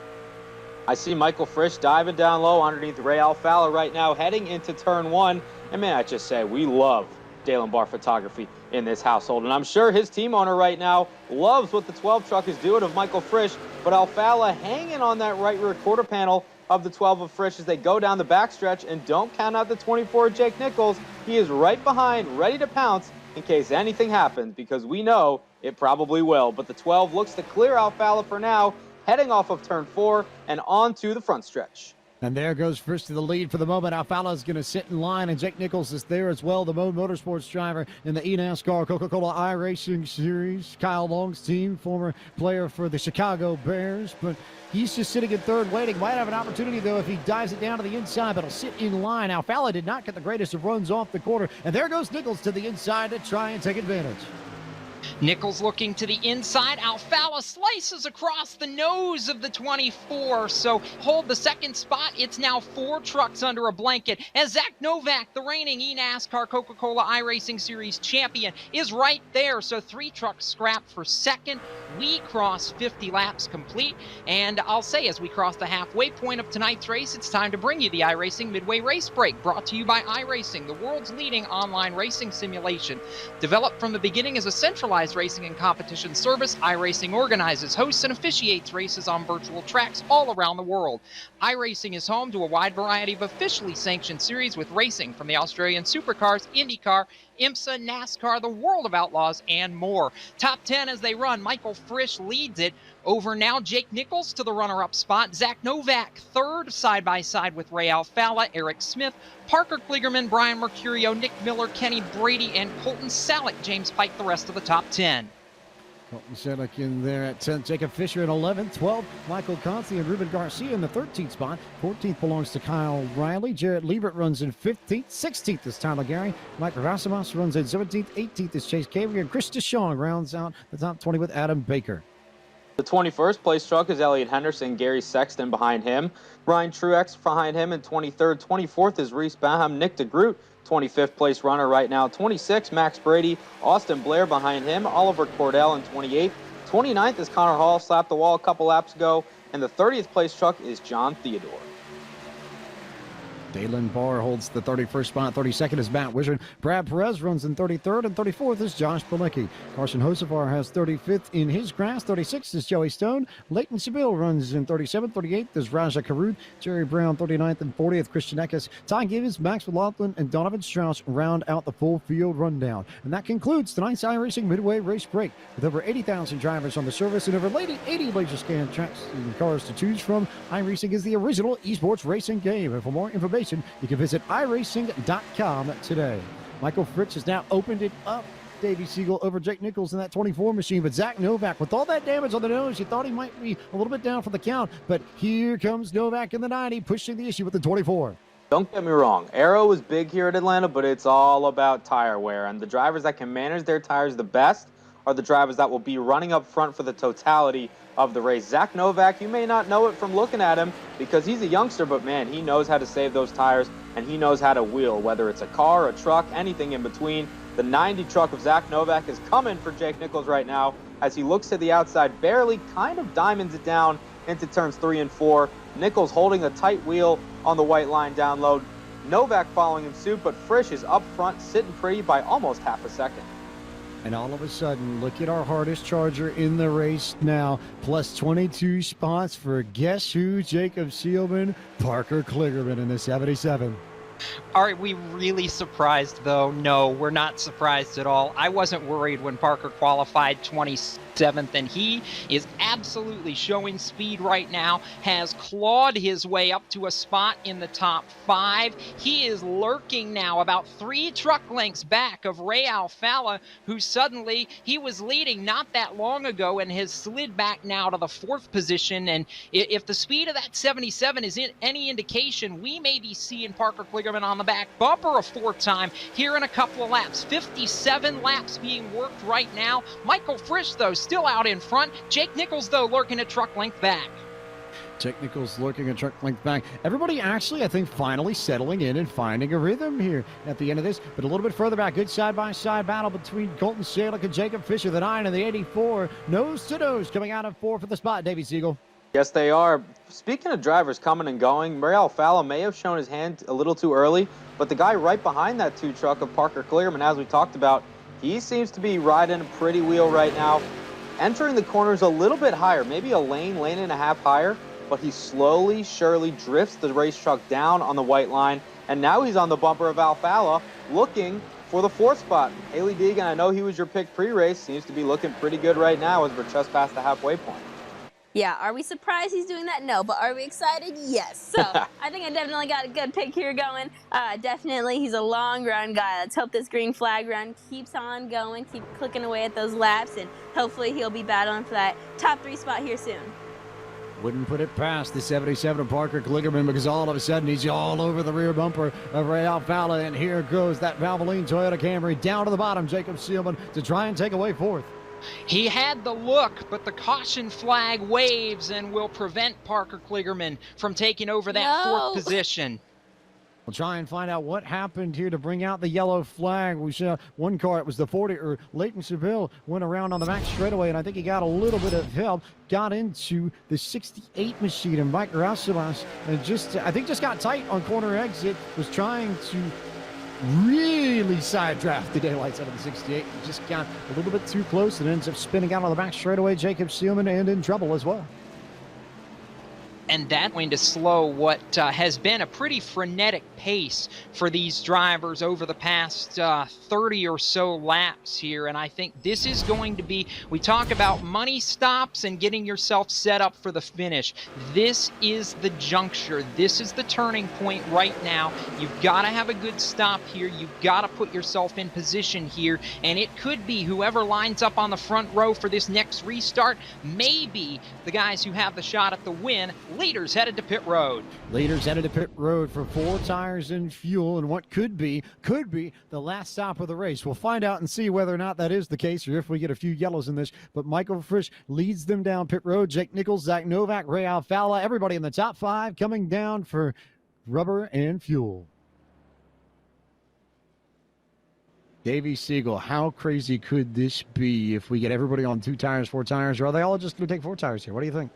If I was a crew chief, I would give everybody 4 tires, because at a track like Atlanta, you need that to be successful or even have a chance to be successful. But it looks like the leader coming in, Michael Frisch, does not maintain that coming out, as Jake Nichols seems to have nipped him just a little bit coming off of pit road. But back to your question, James, I mean, 4 tires are king everywhere we go in NASCAR, but specifically at Atlanta, because the hot temps and the old track surface, that is going to be key. And it's tough coming to pit road as a driver, I'm sure, Haley, because once the pit crew goes at it, it's kind of out of your hands until you can get back racing and try to get that track position back that you lost. Yeah, as soon as that green flag waves, you're mostly in control from there on. But during the pit area, that's out of your control. You're kind of just a sitting duck, waiting there, watching your pit crew guys work as quick as they can. But I think if you can get 4 tires on the truck, go out there, and it goes for another long green run, you could be in good shape. All right, now, Ryan Vargas, I know you're in here, and I know the people have asked because you've got a few things that you do pretty well on your own social media, and one of those big things that people have asked for are reviews on the Nuggies. So, Ryan, can you tell us about your Nuggie grading system and how we get from the top to the bottom? And Haley, too, because I know you two have been very involved in Nuggie reviews year in, year out. I was going to say, yeah, Haley was the first ever guest of the Nuggie Review. I also had Chase Cabry on the second one. The Nuggie Review is just kind of a joke that I had tossed around, an idea that I had, tossed around with some buddies, just talked about on podcasts, and just kind of had in the air for a long time. And once I really just got the idea and had a good idea of what I wanted to do, we just did it. I got my buddy, Mark Zabeka. We filmed the first episode. We went after it kind of podcast style and, sit the drivers down, tell good stories, let the drivers kind of relax, or the drivers, aka the guests, whoever comes on each episode, let them relax, tell their stories. And we also grade the Nuggies. We kind of go by the quote-unquote barstool style grading system, 1 through 10. And then that also includes going by points, so 6 points something, whatever. And, the biggest thing you got to look at, obviously, is the breading, the seasoning on the chicken, and just the overall quality of the chicken. You can't just have some really cheap nugget. You have to have the right stuff. You have to have the right seasoning. You have to have the right breading. There's a lot of qualities to a good nuggie. A lot of qualities to a good Nuggie. And Haley, I feel like you've either learned a little bit from Ryan or come up with some good stuff on your own, because I know you two had a ball when you did your Nuggie review. And how important is it to have good bread and good seasoning on a Nuggie? Oh, it's everything. And I love chicken. I eat chicken practically every single day. So when I have my Nuggie, I want to make sure it's got some nice chicken inside. We don't want that processed stuff that looks like it just got mushed out of a sausage or whatever. But I definitely think the place we went to was pretty good. If I may say so myself, their bread was pretty good too. So I was definitely, pretty much when you dip anything in ranch, it's good. For people that are saying in the chat, what are they talking about? Just go to Ryan Vargas's YouTube and check out the chicken nugget reviews. You will not be disappointed, as I was not disappointed. And by the way, thank you for making me very hungry at 8:50 p.m. on the East Coast, as I'm currently dieting. So, yeah, thanks for that. Might have to go out and get myself some nuggies after this race because, man, the action's picking up and I'm hungry. Also, note for the Pike Cam on Facebook, you can see that there is one Nuggie left for celebration after tonight's broadcast. So we are all in the Nuggie spirit. And I think Jake Nichols will be in the spirit to try and take the lead for good as we get the restart on lap 64. Nichols rolls off. Big move, though, for Eric Smith just behind the 12 of Michael Frisch. He goes down to the inside. We may be 3 wide for third before we get to turn 1. Jacob Seelman. How about Frisch? They stuffed him 3 wide, and he falls way back. The biggest mover on that restart was Zach Novak. Novak to the 2 spot, and Ray Alfalla on the move down to the inside as we work down the back straightaway. Alfalla now challenging for the 2 spot as they work into turn number 3. Are we 3 wide for the lead? Yes, we are. Novak topside, Alfalla in the middle. Down low is Nichols. 3 wide for the race lead coming down the front straightaway, and Ray Alfalla will be the one to take that lap and lead lap 65, and now they finally settle back to 2 wide, but still absolute madness at the front of this field coming down turn 2 and out towards the back stretch. Davey Siegel. 2 wide for the lead. It was 2 wide for third. It was 2 wide for fifth, and Parker Kligerman started 27th up to 5th, battling for 4th, but meanwhile up front the lead is heating up. Once again, Zach Novak on the outside, Ray Alfalla on the inside. Novak clears him for now. Alfalla getting a run with a nice push from Eric Smith in 3rd place as they work their way down into turn 1, working lap 66. Coming to some of the best laps of this race as Novak now is in control. Then it's Alfalla. Then it's Eric Smith. How about Parker Kligerman to the inside of Jake Nichols to try and wrest away P4 from the 24 machine. Kligerman with a full steam of momentum coming into turn 3. And if he drives it in deep, he might have the opportunity to clear Nichols, but I don't think he's going to make it as there's contact behind. The 31 goes around up into the fence. The yellow flag is out once again.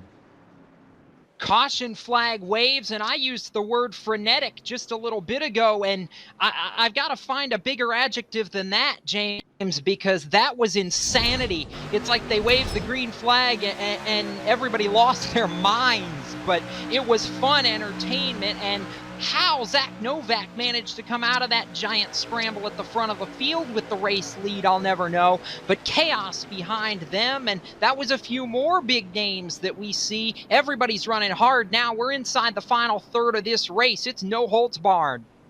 Haley Deegan, I have a hunch we may have hit the point where it's just all about cautions, breeding cautions, and we may end up in a place where it's just a lot of short stints to the end of this race that we run under green flag as some drivers look towards pit road, and then everybody comes in behind the top 3. There's a big strategy call there. So Jake Nichols will lead everybody from about 3rd or 4th on back into pit road, and Alfalla and Novak and Smith and Kligerman are going to be on the old tires, which will make things interesting in and of itself. But back to the question I was going to ask, Haley.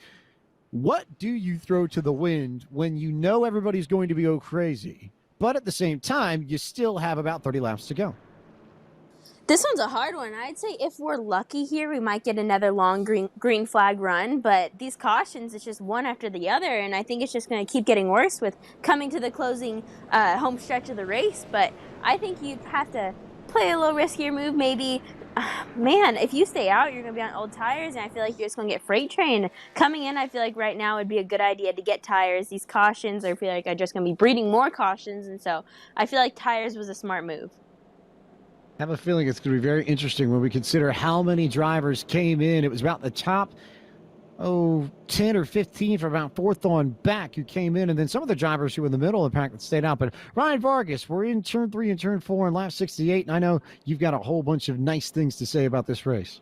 Yeah, this race has been very good. I mean, watching the battle start the race, we just saw 3 wide for the lead. Some incredible driving skill displayed by these drivers. I mean, it's iRacing in this level, it takes a lot.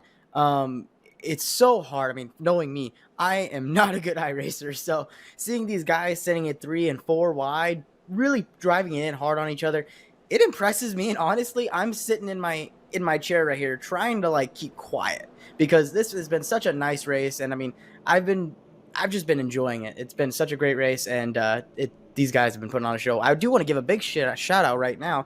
One driver who's been really surprising me all day long, Ruben Garcia. One of the dark horses in this race. Nobody really counted him in. Yeah, he's one of the pro drivers, but he's been up in the battle all day, battling with guys like Ray Alfalla and Zach Novak. He's not a big iRacer, so to see Ruben up there has been pretty impressive. Credit to Chad for recognizing that we're on a nice lap. How about a nice run for Zach Novak and all the craziness, Ryan Vargas? Pretty impressive stuff in that 90. Yeah, definitely. Zach Novak has come through the field just a little bit here. And another driver that I want to point out, Parker Kligerman, we talked about him a lot on the broadcast so far. He's laid it down, come through the field, had to get a fast repair. So he has nothing left. This is all he has. So he has to really play it smart here, make his moves at the right time. But I feel like if we can get a long green flag run here, he could manage his tires pretty well. Ryan, I want to ask you a question. This has been a very nice race so far, especially on this lap under caution here. But overall, with this race, can you tell us a little bit about who is benefiting from this race in terms of the people that have put in a lot of effort and also their money and finances to it? Yeah, definitely. The two groups that are definitely benefiting from this race, Cranio Care Bears, especially Faces, the National Craniofacial Association. Those two organizations have been great, and I'm very, very excited to see how this all plays out. And again, thank you to everybody who's supported this. Thank you to all the partners who have jumped on board. This is all for charity, all for fun. The sheer amount of publicity this race has gotten has been incredible. I'm really enjoying the show we've had so far, so I'm looking forward to some more racing. And one of those partners of tonight's eTruck Series Night in America is Lee Falk Racing and Development. And I will say, before I say the rest of this is what they said us, not what we came up with. They said that no one at Lee Falk Racing is good enough on iRacing to make the eTruck Series Night in America feature powered by FilterTime.com, so they decided to sponsor it instead. And if you want more information on Lee Falk Racing, you can head to www.leefalkracing.com. Restart coming on lap 71 of 100. It's Novak, Alfala, Smith, Kligerman, Garcia, Liebert, Baker, Brady, DeShong, and Connor Hall, your top 10. And Kligerman now up in that 4th spot on the outside. Jacob Seelman, I think that's a dangerous man. It's very dangerous. Kligerman going to be in a nice position when we go green. Green flag back in the air. 30-lap sprint to the finish as they work down towards turn number 1. Novak got away with a solid jump. Alfala slots into second. It's side-by-side for third. Eric Smith with the advantage. Kligerman trying to fall in line. Everybody got really single file and then spread out a bit. Here comes Kligerman down to the bottom, looking underneath Eric Smith, but nowhere to go. Alfala with a big dive down to block at the bottom, and you have to go all the way back to Chris DeShong and Connor Hall to find the first side-by-side battle, Davey Siegel. How about Connor Hall, though? He's running inside the top 10 right now after starting in 17th. Has come from the back to the front a couple times as Ruben Garcia Jr. goes way low, almost a pass in the grass, trying to get by Parker Kligerman. As Kligerman now holds that spot, he's inside the top 5. The 5 truck of Jarrett Liebert trying to battle Ruben Garcia Jr. down on the inside for that spot. As Connor Hall still working inside the top 10, coming from the back to the front multiple times tonight. Let's give a shout out to that driver.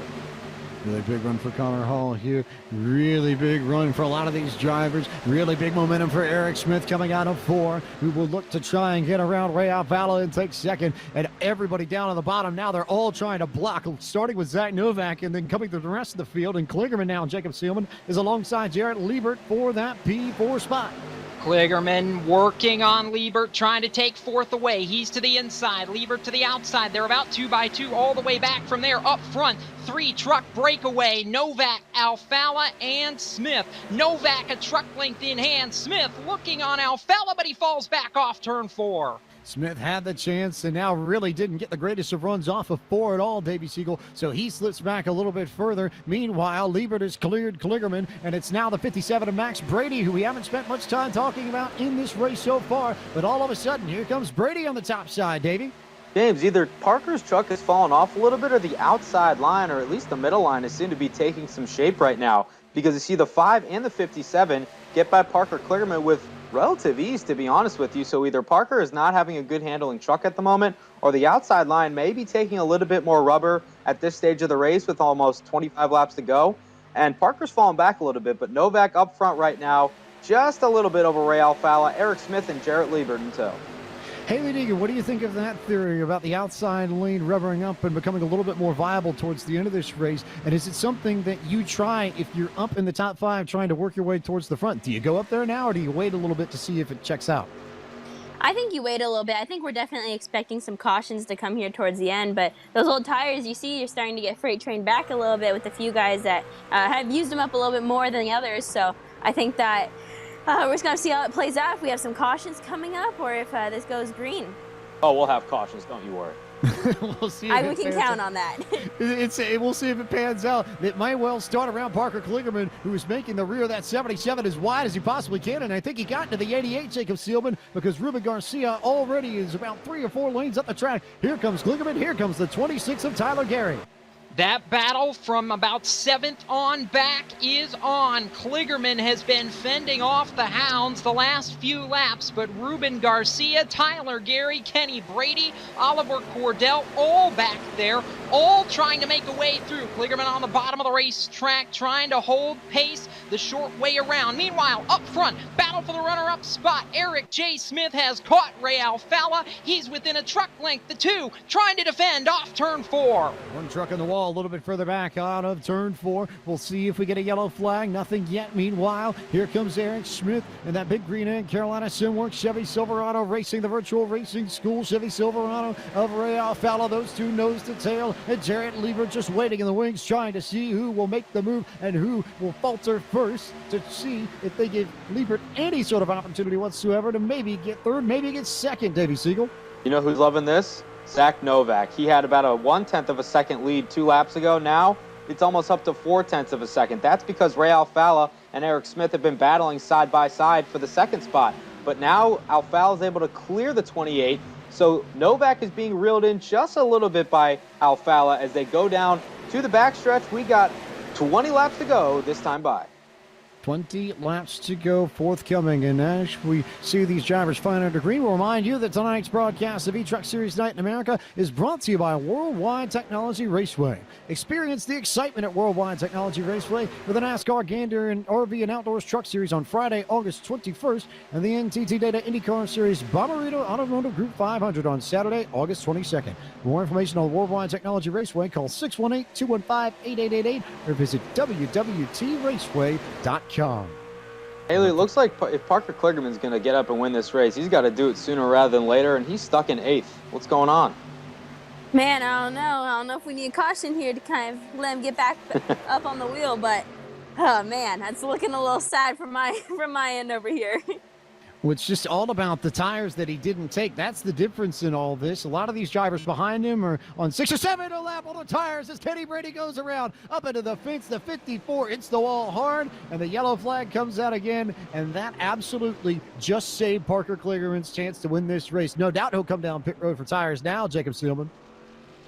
No doubt they will, and you know what's so impressive to me there is while Kligerman was free-falling back into the clutches of everybody behind him, Novak, Alfalla, and Eric J. Smith were actually able to maintain track position and even pull away a little bit from those who took tires. That, to me, that was the statement right there at just how good those 3 representatives of the eNASCAR Coca-Cola iRacing Series are right now, out in front, late in this race. They've been there, done that, know how to do this, and they are certainly flying the banner, but they're going to have to survive a late race restart now, closing in on the finish of this one.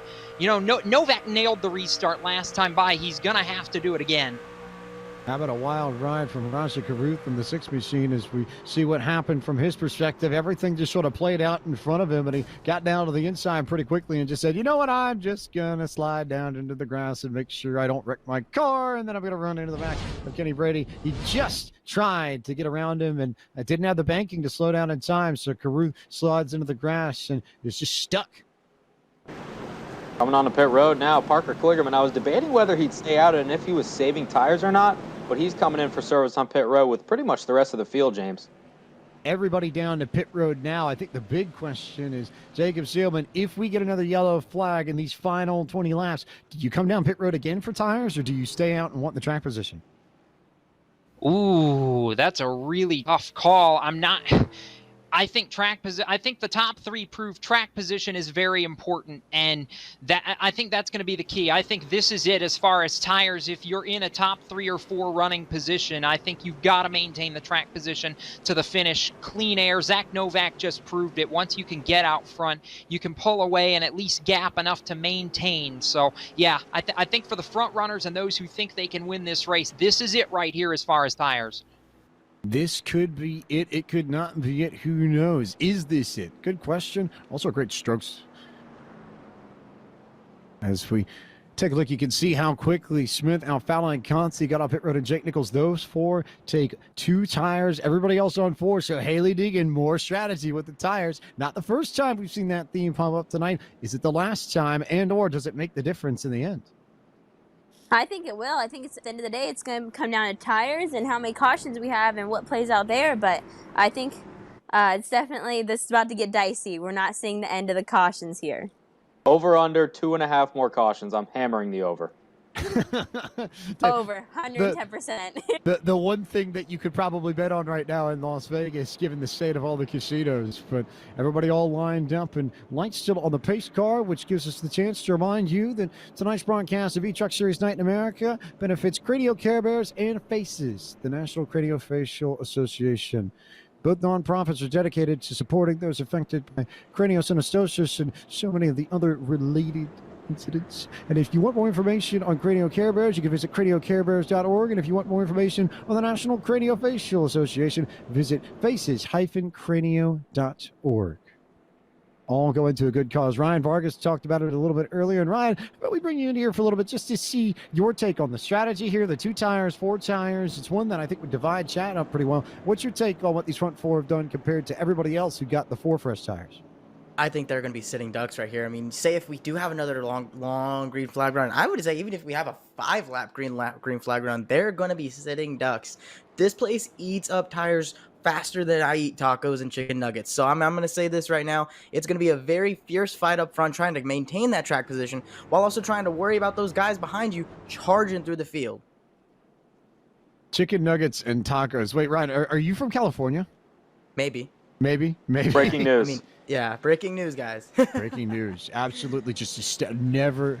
What is La Mirada anyway? Huh? Yeah, it's just a nice little town in Orange County. A nice I know little what town. it is. Okay, of course, Yeah. as the Temecula'n speaks of. Surprise, surprise. Californians have entered the chat.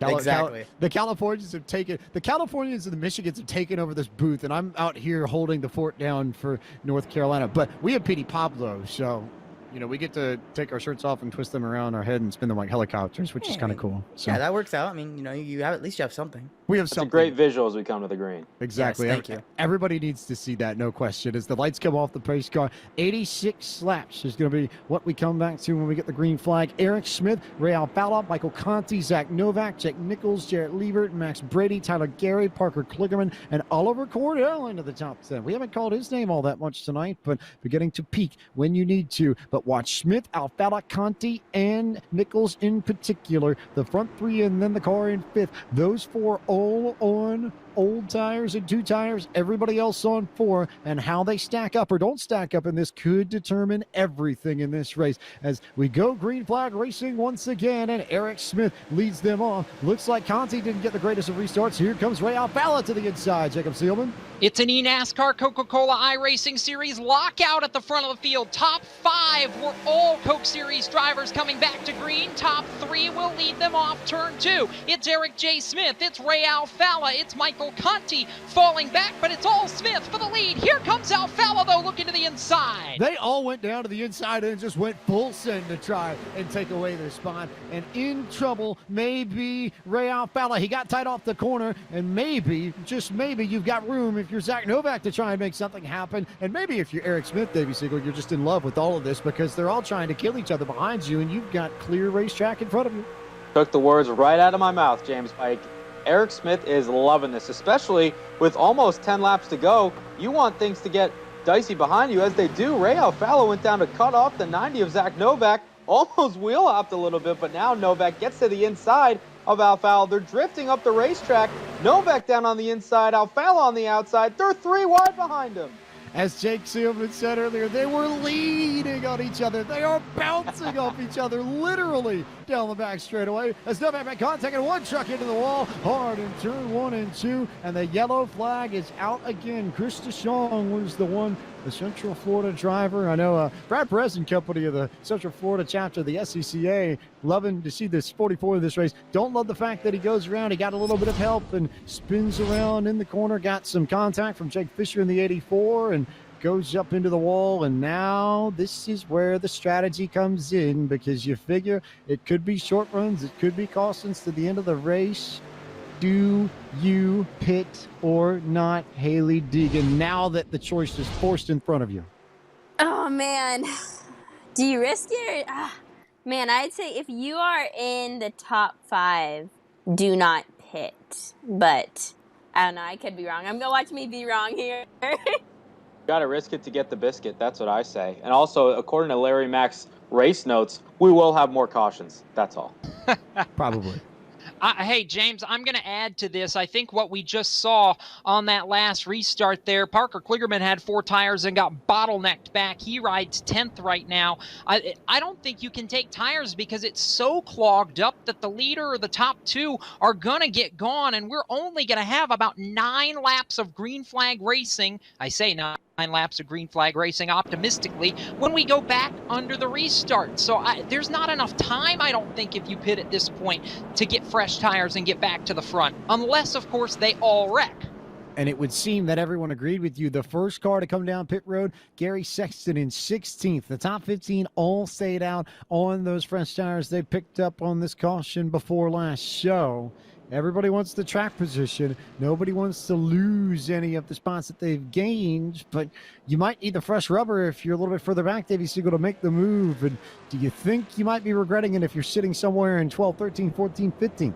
You might be. And I know I've talked all broadcast about how tires are so pivotal at a track and a surface like this, but at this point, that goes out the window. You got to scrap your strategy and start anew.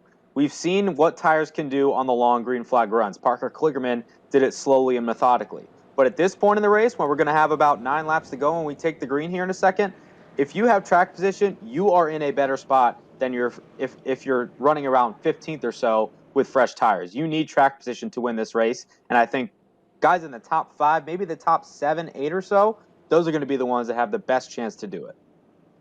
As we have a moment of caution, we'll remind you that tonight's broadcast of eTruck Series Night in America is powered by FilterTime. FilterTime was founded in 2017 as a leading online air filter subscription service that allows you to choose your air filter and how often you want it delivered without ever having to go through the hassle of shopping for filters in person again. Dale Earnhardt Jr. joined the FilterTime organization as a co-owner in 2018 alongside Blake Cook. And if you want more information on them, you can visit them at www.filtertime.com. And we thank FilterTime for their work here as the presenting partner of eTruck Series Night in America from Atlanta Motor Speedway. Also, definitely would be remiss not to mention Worldwide Technology Raceway. And we didn't get the chance to talk about it earlier, but the winner of tonight's race and the highest finishing driver who came from the open qualifiers last night, both of them are getting 4 packs of tickets to the big August race weekend at Worldwide Technology just outside of St. Louis. You've got the Gainer RV Outdoors Truck Series on Friday night, August 21st. The NTT Data IndyCar Series Bommarito Auto Group 500 Saturday night, August 22nd. Just a really fun combo on that weekend, a really fun track, Jacob Seelman, and a combo that honestly, I'll be jealous if whoever wins this race because I would love to go.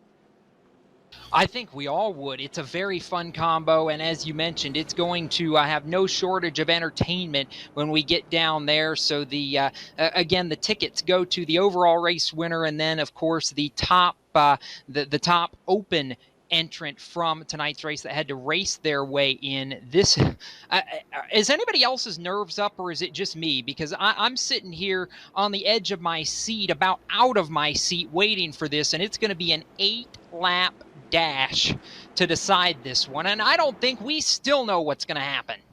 See, I was on the edge of my seat, and then I stopped and I thought about the idea of eTruck Series Night in America powered by FilterTime at Gateway, Ryan Vargas, and then I got really excited. I didn't get nervous. What do you think of that idea?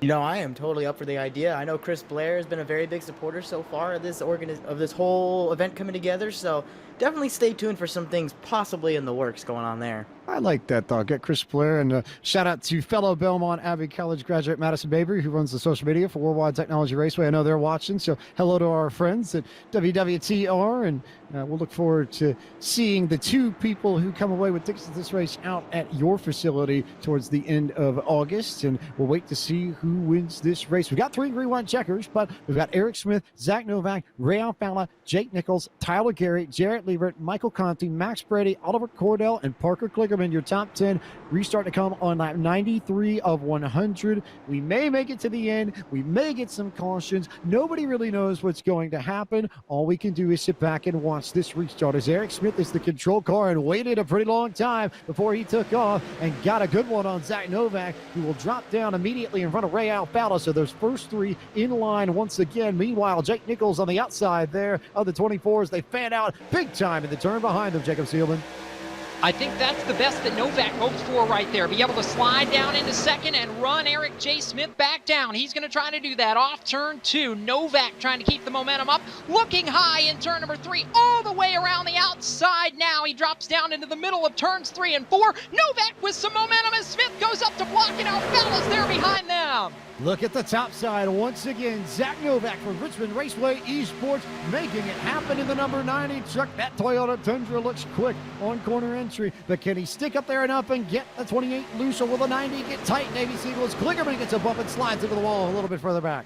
Here comes Novak on the high side, but here comes Alfalla down low being pushed hard by the 26 of Tyler Gary. Right now, Smith has the edge down low. Novak's right with him up high. They're door to door coming to the start-finish line. 5 laps to go. All over the place are these trucks. Eric Smith hanging on to the lead inches by inches. Here comes Tyler Gary to make it 3 wide for third on the inside and 1 and 2, Jacob Seelman.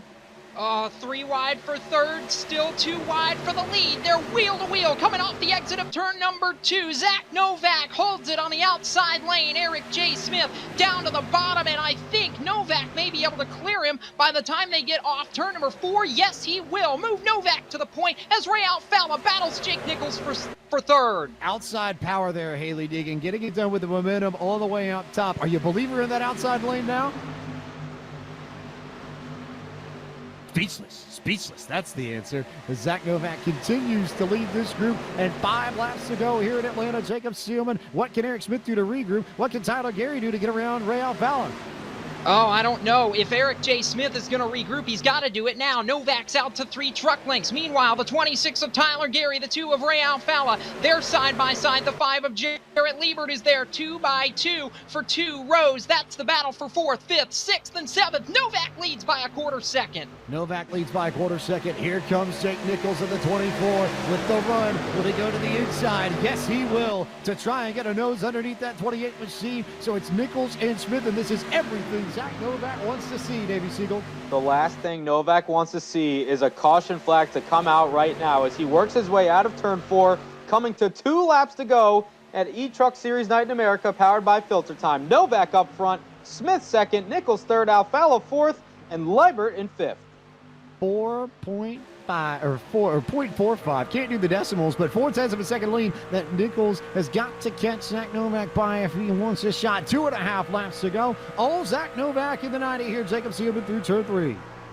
Hold your hats on tight, because this is going to be a barn burner to the finish. Novak starting to pull away up front, but it's all the spots behind him. Caution flag waves. I said hold on to your hats, Put it out. now we are going into overtime.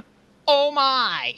Called it. You said it, Well, James. That's not what Novak wanted to see. It's not what Novak wanted to see. This one started, it looked like Adam Baker, Carson Hocevar all in there. They were 3 wide in the middle of the corner, and everybody was absolutely sideways. And it looked like Garcia got into Adam Baker, who then got into Hocevar and started that chain, and everybody just came in piling behind them. So the 88 was in there. Connor Hall in the 25 had nowhere to go. They swept up the track. One more truck involved. It was Colton Salick in the 9, who was just stuck up there and didn't really have anywhere to go, but green, white, checker finishes. Here we come. Oh, Man, boy. for a second there, I actually thought we were going to make it green to the finish. Haley, you that didn't. makes 2 of us. Right. I was going to say, Haley and Jacob, you thought, but Yeah, no, never mind. Let's just go in overtime and have one more shot at this. so we've got 3 green-white checkers to work with as we are now on the lap that would be the scheduled distance when they come across the line. Currently working lap 100, but we'll extend this yellow to a green-white checker. Then we'll get the green flag. If they take the white flag before the yellow flag comes out, the race is official. So if we get to 1 lap to go and the leader crosses that line, we are done no matter what. So, James, nobody's pitting now. You're staying out. Oh, everybody's staying out. Now, the flip side of this is that if we get a yellow before we cross the start-finish line to take the white flag, we'll do it all over again and extend this race until we can get a green flag finish. We'll have 3 attempts at that. If we go 3 times and we still can't get a green flag finish, then the yellow will come out and the race will be official. So we've got some overtime racing to work with here at Atlanta. Haley Deegan, how excited are you for this? This is going to be good. This is going to get really good. I don't think we are done seeing the cautions, especially with this little shootout that's going here at the end. Agreed. Agreed. Jacob Seelman, what's your take? My take is we get at least 1 more. I think if we get 1 more, we might be able to do it in 2, but I highly doubt, I'll put it like that, that we're going to get through this first overtime unscathed. There's too much energy that's still bottled up back in the pack. I'm not worried about the front 3 or 4. It's everybody behind them that I'm thinking there's going to be some beating and banging right here. I'm calling 2 more caution, or we'll go 2 more attempts at the green-white checkered. 2 more attempts at a green-white checker. Okay, so there's reasonable. There's Haley's bet. Ryan Vargas, what's your thoughts here? And maybe a better question, who do you think we're going to need to talk to? Who do you think we're going to need to pull in here for some interviews in a few laps? Definitely, this race has been really just a battle of attrition. You've seen a lot of really great racing, and then, unfortunately keeps getting halted by some really big accidents, but it's been a really great race so far. I would say the big ones to watch, obviously, Zach Novak, our current leader, as well as Ray Alfala, 2 big NASCAR NASCAR Coca-Cola iRacing Series drivers. Got to get that out. They have been really putting it to him tonight. And as well, I definitely want to give a big shout out. Running 3rd right now, we have Eric J. Smith. He's been running very well up in the top 3. So interested to see where he lines up here tonight. Big Green Egg Machine, Jim Beaver Esports Machine. The folks at Jim Beaver are loving what they're seeing from the 28. And this is, I think, Jacob, this is a really good run for him, given that, he hasn't had the best of luck to start the eNASCAR Coca-Cola iRacing Series so far in the first 3 races of the season. But it's not like he doesn't have the talent to run up front week in, week out. He just needs a few breaks to go his way. And tonight, I think he's gotten a lot of them, and he's shown what he's capable of in that number 28. Oh, for sure. Between Eric 28 and Zach Novak leading in the 90, those 2 have pegged the bad luck meter in the eNASCAR Coca-Cola iRacing Series. It's interesting that we note the defending series champion sits outside the top 25 in points through the first 3 races of the season. And I talked to Zach and I warned him. I said, I'm picking you. And he goes, no, don't do that. I don't need any more bad luck, because he knows the announcer's curse is a thing, Davey Siegel. But so far, Novak shaking it off. I think it's going to be interesting. It's interesting to note that he was battling Jake Nichols for 12th Tuesday night in the eNASCAR Coca-Cola iRacing Series, and they tied at the finish line, for lack of a better term. Now they're on the front row for what we hope is the final restart. You had to say the announcer's curse, didn't you? Because I was literally about to say, this is Zach Novak's race to lose. He has control of this restart. All he's got to do is stay in front for 2 full laps, hope the people behind him don't wad it up, and this race is his for the taking. I think this is his race to lose. We'll see how it pans out. Restart coming here. Novak, Nichols, Smith, Gary, Alfala, Liebert, Brady, Conti, Cordell, Garcia, your top 10 as we wait to see what happens with this pace car. Novak, the control car. Everybody stacks up. They all tried to jump the gun a little bit further back, so they fan out 3 wide already. Meanwhile, a little bit of a shove. I think Gary spun the tires, and it looked like Liebert didn't really have anywhere to go. He goes down to the inside. Everybody wrecking down in turn 1. Everybody up the hill, into the fence, into the wall. They clear the track. No yellow flag, so it's still Zach Novak in control of this, Jacob Seelman. Novak in control. Can he hang on? That's going to be the biggest thing. Jake Nichols trying to close down on him, and the caution flag waves in turn number 3. Back in the pack, they're wrecking, and we're going to try it again. Put it out.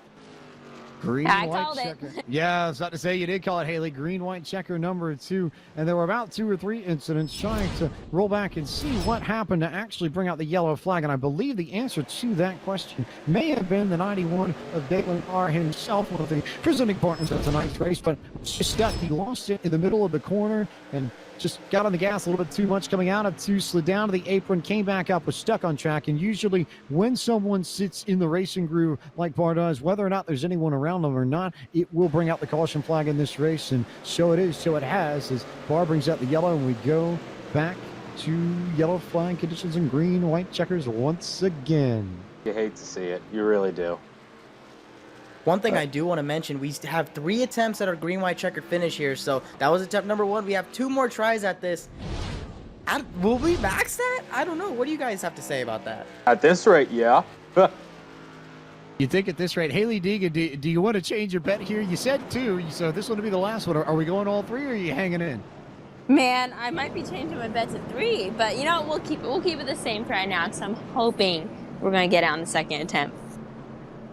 We'll see what happens. It'll be a crazy finish, no doubt. Of course, no one taking tires, so you're done with tires. You know you're coming in here, and you're gonna start wherever you are running in this race. You're not going to worry about trying to get fresh rubber now. It's all about what you can do over these last 2 laps, and all about what you may or may not be able to pull off, because Barr Visuals Victory Lane is waiting for these drivers and some interviews as well. And as shown, folks, I think Tyler Gary's got to be licking his chops. You know, Novak and Nichols and company, part of the eNASCAR Coca-Cola iRacing series. They know it, they get it, they've been here, they've done that. But what an opportunity for Gary amongst this caliber of field to really jump up and try and snatch the victory away from everybody, Jacob Seelman. That's an understatement. I would not, if you'd have asked me when we were going to start this race, I would not have called Tyler Gary's name as a potential favorite down the stretch. But restarting outside the second row, if he can get settled down and maybe make some moves here on this next restart, if he can put himself in position to run third or maybe even get up to a front row spot, he'll have a shot at it. But with Novak being the control car, the one thing I've noticed about that number 90, the JDR graphics entry, is that Novak has been lightning in a bottle on every single restart since he got the lead, and that is going to be the major key. You are going to have to nail this restart or potentially restarts down the home stretch if you want to go to Barr Visuals Victory Lane. That's going to be the key, especially with all these restarts coming along. We also got to think tire spin. We saw the field really stack up coming to that restart. So will we see more of that, or will we see more wheel spin? That's going to be the big key here. Who's going to manage that throttle control? I will say this. Zach got a really good restart, but once the field started catching up to him going into turns 3 and 4, coming to the white flag, it seems like his truck began to fall off just a tad, or maybe it was the draft that the drivers behind him got. So I don't know. I think if he can nail this next restart, and who knows, maybe he'll have to do it twice, that'll go a long way. But he needs to be able to keep up that momentum and keep the drivers behind him if he wants to win this race, because it looked like on that last restart he was not going to be able to hold off the 24 of Nichols or the 28 of Smith. But I guess we're about to find out. I think the interesting thing, Haley, is that you know he's going to get that good restart on the inside. You know it's going to make your life really, really easy being in that first spot. You're going to get away, but then these drivers wind up their trucks and they get all that momentum coming out of 2. And I think that's where this really does change and develop. And that's where you have to be worried if you're Zach Novak, because you're going to have all these trucks on the high side, rolling the top side, blasting down the back straight. They could get to the bumper in the 90 when we get to 3 if they play their cards right. Yeah, I think they could, but also to go off what Ryan said, I feel like the old tires right now are definitely going to hurt the restarts, but I feel like that bottom lane is definitely gonna surpass that top lane. But those restarts, the guy on the outside is going to have to get a killer restart in order to get a run on the inside guy. Lights are off on the pace car. Novak, Nichols, Smith, Gary, Alfala, Liebert, Brady, Conti, Cordell, Frisch. Your top 10 for what could be the final restart of the race. Jacob Seelman, are we done here? Who gets it? Can you say? Do you have a hunch? I don't have a hunch. I don't think we're done here, but what I do say right now is the field heads for turn number 3. I haven't gotten to use this one in a while, as a matter of fact. I will, and the rest of you should go ahead and pull those belts tight 1 and maybe 2 more times, because this one is about to be good. That front row has some unfinished business from Tuesday night, and I think you may see that right here. Novak's got a score to settle, and we're about to see it play out as the pace car gets ready to head for pit road. Novak, Nichols, who else? Who knows? Green flag out, and absolutely shot out of a cannon was Zach Novak. Nichols immediately drops down low, but what a restart from the 90. He needed something like that. He is well clear. Already 0.2 of a second out in front of the 24 Davey Siegel. They are side by side for third between Eric Smith and Tyler Gary in the 26. This is exactly what we talked about. Novak got another good restart, but the 24 of Nichols is not getting a big push from the drivers behind him of Tyler Gary and Eric Smith. We'll see if Novak can hold this lead on the white flag lap coming to the checkered flag. But right now, he's about a car length, maybe a car length or two ahead of Jake Nichols. White flag is out. White flag out in eTruck Series 9 in America, powered by FilterTime.com. They are all over the place, wrecking on the front straightaway. No yellow flag yet. We stay green. It's about 10 cars at the front. Can Jake Nichols get Zach Novak, Jacob Seelman? Off turn 2 for the final time. Nichols trying Zach Novak 2 car lengths ahead. Further back, Eric J. Smith, Tyler Gary going at it. Chaos back in the pack, but it's all Zach Novak off turn 4. They couldn't keep it up, and Zach Novak will go to Bar Visuals Victory Lane as the winner of eTruck Series Night in America, powered by FilterTime.com. And Davey Siegel, it was all about that last restart. He was out in front by 2.3 of a second by the time they got to turn 1, and when they got there, there was no chance. Novak got the restart he needed the most right at the end, and it is Zach Novak for Richmond Raceway Esports going to Bar Visuals Victory Lane as the winner of eTruck Series 9 in America at Atlanta. I've been waiting 110 laps to say this. Holy bejesus, what a finish, what a race, what an eTruck Series Night in America powered by Filter Time. Have you ever? My goodness gracious, Zach Novak wins here tonight at Atlanta. Man, he put a snookering on him on that last restart, the last couple restarts as well. Burn it down, young man, you deserved it. Burn it down. Zach Novak earned it. And I think another one of those drivers who hasn't quite had the luck at the beginning of this eNASCAR Coca-Cola iRacing Series season, hasn't quite had the finishes he's wanted, but talk about moments to get yourself on a springboard and go off and maybe get a little bit more luck. And now he's going to have to get a flight from Hartford to St. Louis because he's going to Worldwide Technology Raceway as well as the victor of tonight's race. So lots of fun stuff there, Ryan Vargas, for Novak to take home. Yes, definitely a lot of big prizes here for Zach Novak. Awesome job by him. Great race. Incredible action all throughout the field. We saw the field absolutely break apart coming through the field. Another big note to mention, Jake Nichols in the 24 car finishing second. He is the winner of the Bounty, that Gateway Motorsports, that Gateway Worldwide Technology Raceway at Gateway. Got to get that whole name in there. Of the 4 tickets for their Bommarito 400 race.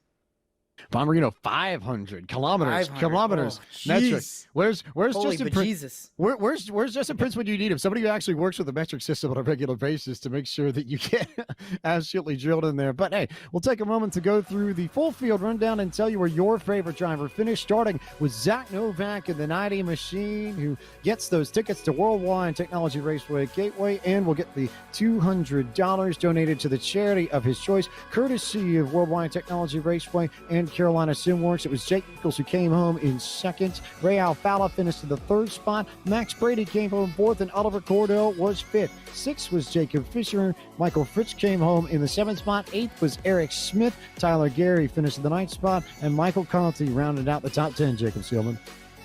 Conti 10th, behind him Carson Hocevar finishes 11th tonight. Colton Salick 12th. 13th to Jarrett Liebert, who was right up there among the front runners down the stretch. Elliot Henderson, 14th supporter of this race tonight. Kyle Riley, 15th. John Theodore, how about that? 16th place for him. Mike Rasmus, 17th. Adam Baker, 18th. Matt Wishart, 19th. And Ruben Garcia Jr., repping the ARCA Menard Series East, completes the top 20. Repping the NASCAR Xfinity Series, Josh Bilicki comes home in 21st. 22nd, Brian Maruccio. 23rd, Nick Miller. 24th, Gary Sexton. Chris DeShong, Reese Baham, Leighton Sabili finished in 27th place. Brad and the Breadmobile finished in 28th place. First car one lap down is Nick DeGroot in 29th. And rounding out the top 30, fell like a rock at the end, was Haley Deegan's pick, Parker Kligerman. He comes home in 30th. Dalen Barr was 31st, and 32nd was Austin Blair. Joey Stone came home 33rd, and 34th was Connor Hall. Kenny Brady was 35th tonight. 36th was Chase Gabry. Raja Caruth finished 37th. 38th was Ryan Truex. Brandon Brown finished in 39th. 40th was Christian Eckes. Ty Gibbs, Max McLaughlin, and Donovan Strauss came home in the final spots tonight. So, How about it, Haley Deegan? Your first real proper experience with iRacing now that you get a chance to see what happens on the computer. What are your impressions on iRacing and all the action you saw tonight? Man, that did not disappoint. I've been on kind of a little streak here with no racing around, and it's definitely satisfied me. And I think that Parker Kligerman definitely didn't have the run that I wanted, but he had a good run going there in the middle of the race. So not the finish we wanted, but definitely a finish that took over. Kind of, I feel like everyone's been having this kind of want for racing and wanting to be able to watch this racing battles competition, and sitting at home doing nothing. There's nothing that could have been better than this. Nothing to cure the ills like real racing. And Jacob Seelman, I know you've been itching and clawing to try and get some words with Zach Novak here. Here's your opportunity, because Zach Novak is in Bar Visuals Victory Lane, and Jacob Seelman is there to talk to tonight's winner of eTruck Series Night in America, powered by FilterTime.com. You know, it's been a long time since I've had a gut feeling that actually went right, but I called his name before the start of this race, and sure enough, with a couple of incredible moves, the defending eNASCAR Coca-Cola iRacing Series champion ends up in victory lane during eTruck Series Night in America, powered by FilterTime. Zach Novak, walk me through those last couple of restarts, because the move you made to get the lead 3 wide and then hold everybody at bay at the end was impressive, to say the least. Yeah, I mean, those last few restarts based off the whole race, you know, we had a really good truck the whole time. Surprisingly, honestly, I really didn't expect to be that good. I had to come through the field all the way in the mid-20s, shades of the other night. So, you know, we carved through the field all the way up to 3rd, I believe, and my tires didn't fall off. And right then and there, I knew we definitely had a truck that could win that race. And, you know, those last few restarts, I was pretty confident. I believe Jake, Eric, Ray, and Mike all took 2 tires, and I was the only one up front that had been up there really in the top 5 with 4 tires. So overall, though, you know, those last few restarts, I was pretty confident, pretty happy with how they played out. Wish we could have gone green a little bit more, but overall, really fun race. Were you feeling or sensing hope for a little bit of redemption? Because I found it interesting, those final couple of restarts after you and I talked about it Tuesday night, that you and Nichols had that battle right to the line in the eNASCAR Coca-Cola iRacing Series event. And sure enough, the last 2 restarts, it's you versus Nichols again, and this time you got the upper hand. Yeah, it was a little bit of redemption in that battle, and just overall. Honestly, I've really struggled these past few months or so getting a grip on this tire model, and you know, we've had some decent cars in the Coca-Cola iRacing Series, but overall, definitely not the results I think our team deserves or I want. So, you know, to come out here and win this, really happy to be able to do that and just prove that, you know, we still belong, and we're definitely going to be chasing another championship in the top series this year. Before I turn things over to our race host for a couple of words, Zach, I'll ask you, how big does this one feel? I know it's obviously not the Coke Series, but there was a particularly sizable following across social media and across iRacing for this race tonight, and I know it's a pretty big one. Yeah, a lot of big names put this race on. Obviously, Ryan and Austin Blair and FilterTime helped sponsor it. Everybody that helped put it together, a lot of big names helped put it together, and I know the viewership was really good, and overall, just, you know, it's a really exciting event to win. You know, in this tough time, everybody's just itching for racing at one point or another, and, you know, nobody's really mentioned doing any truck stuff besides Ryan here, and this is the hardest truck race I've done in a very long time, and man, that was fun. Well, let's turn it over to the guy who put this on. Ryan Vargas, we'll let you get in a few words with our race winner tonight. Yes, Zach, first of all, congratulations on winning the first ever eTruck Series Night in America powered by FilterTime. That was an incredible race. First of all, I just want to say thank you for obviously participating in everything. This whole deal wouldn't be possible without drivers like you and everyone else who participated. So once again, congratulations. Enjoy your tickets to Gateway. I'm looking forward to seeing what charity you donate the $200 to. It's going to be an incredible donation. So thank you again, and congratulations. Thank you, bud. Valid question there, Zach. Before we let you go, do you have any idea what charity that money is going to go to? I haven't really thought it through yet, but definitely gonna have to devote some time to that and make sure it goes to the right place. So we'll keep an eye on your Twitter then, basically. Yes, sir. I like that thought. Well, Zach, thanks as always for taking time to come and join us in the booth. Congratulations on winning eTruck Series Night in America, powered by FilterTime, and look forward to seeing you in the not-too-distant future. I know you're going to be running a lot of stuff here within the next few weeks. Yeah, just quickly, I want to thank Jimmy Mullis for spotting me tonight. He helped a lot, letting me be able to make all those moves and stuff, and we made a lot of abrasive moves to get up front, and would have been really tough without him. And then, obviously, I just want to thank Podium Esports and FilterTime, Ryan, Austin Blair, everybody that helped put that on. Really, really cool event, a lot of fun, and we'll see you guys soon. Zach Novak, defending eNASCAR Coca-Cola iRacing Series champion, now the first winner of eTruck Series Night in America, powered by FilterTime. Pretty good combo, I think, to have if you are Zenov, as he is on Instagram. And as we slide Zenov out, we bring in Jake Nichols from Mode Motorsports, who didn't have too shabby a run himself, finishes second on the evening. And Jake, just so many incredible battles through the top 5, top 10 of this race, and you were there throughout all of them. Didn't matter if it was the long green flag run or the short stints at the end. It seemed like you were in the heat of everything from the cockpit of the 24. How much fun was that? Oh, it was a blast. I didn't think we were gonna have that great of racing just because it's so tight, but we put on a show out there. It was lots of fun racing with those guys. Some of them I get to race with every other week, but some I've never raced with before, and there's a lot of respect out there, but a lot of hard racing, lots of 3 wide and sometimes 4 wide. But we saw ourselves on the bottom, the outside, the middle of all that. And there was one time I got in the lead, and my left sides didn't change. We only had 2 tires, so we fell back a little bit. But this Mode Motorsports Tundra had an amazing feel to it tonight. A lot of speed, and we made a great comeback. And I told everyone, all my teammates in this race, that all I needed was a long run, and I could contend for this win, and I think we showed that tonight. And I didn't expect to have any short run speed, but at the end there, I felt like I could have got Zach. He's got a ton of speed. He's a great driver, but I think I could have matched him if that first green, white, checkered went green, but sadly it didn't. But I'll definitely take a second here tonight. There was a lot of great battling tonight. You take a second here tonight, and by virtue of the fact that you were the fastest man in town to come from the open qualifiers last night, you too are going with Zach Novak to Worldwide Technology Raceway at Gateway in August for the Gander RV and Outdoors Truck Series IndyCar doubleheader with the Bommarito Auto Group 500. You get to experience the excitement at Gateway, and you two were hitched at the hip last night at Homestead, Miami. I guess you're going to have to be hitched at the hip in St. Louis as well come August. Yeah, for sure. We had a great battle Tuesday, and it was fun racing with him there. I got him by a nose today. He got me by a car length, and it's been fun racing with him.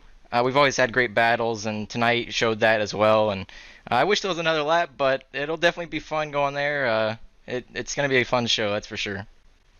A great track, great racing at Gateway, and Ryan Vargas. I think you're as amped up as all of us to see what these two. I have to imagine the social media stories that weekend are going to be incredible between Jake and Zach and everybody. Yeah. But Ryan, what are your thoughts there? What you need to say to our P2 man?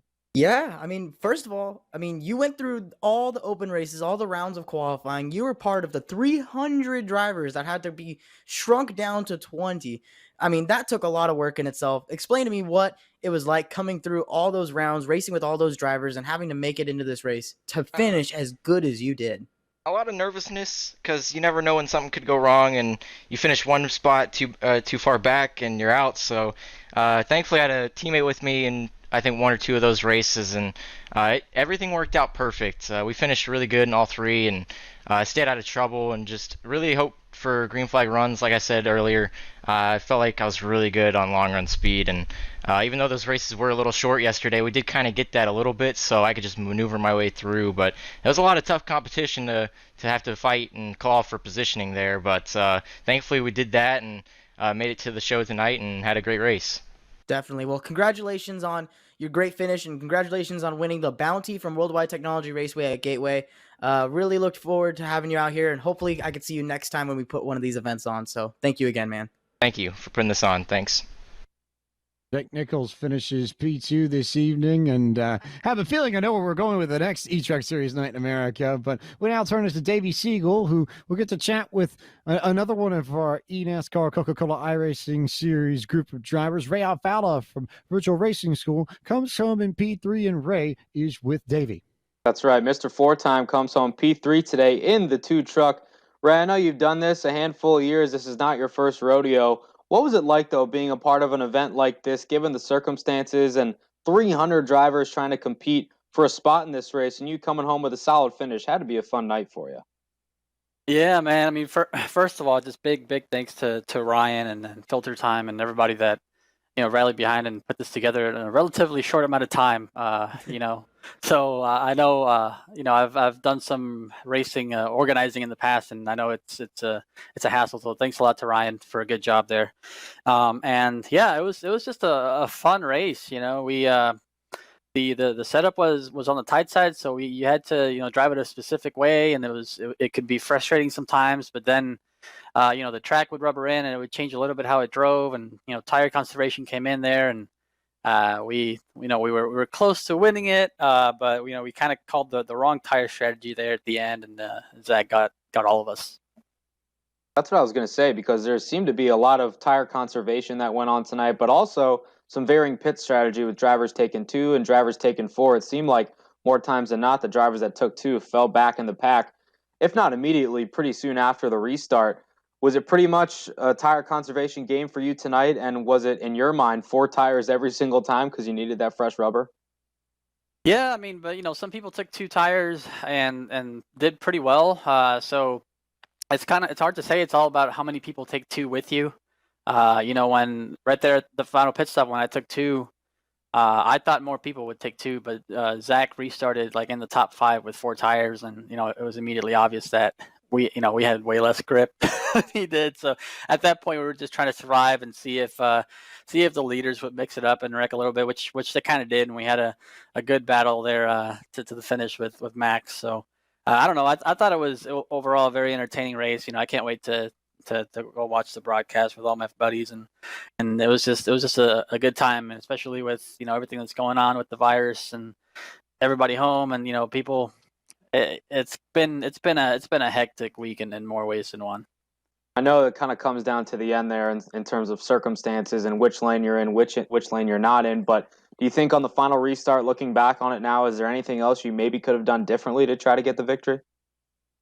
No, I was pretty much out of it. I had lower grip, didn't have much track position, so at that point we were just kind of trying to get my teammates up there, Eric Smith and Jake Nichols up there to see if they could get by Zach, but they were also on 2 tires, so not much we could have done there. So we were just hoping for big junk up front, and we got a little bit of it, but we didn't get all of it.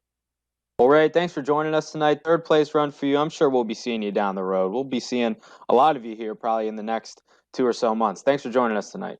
Thanks, guys. Thank you for putting this on. Thank you, man.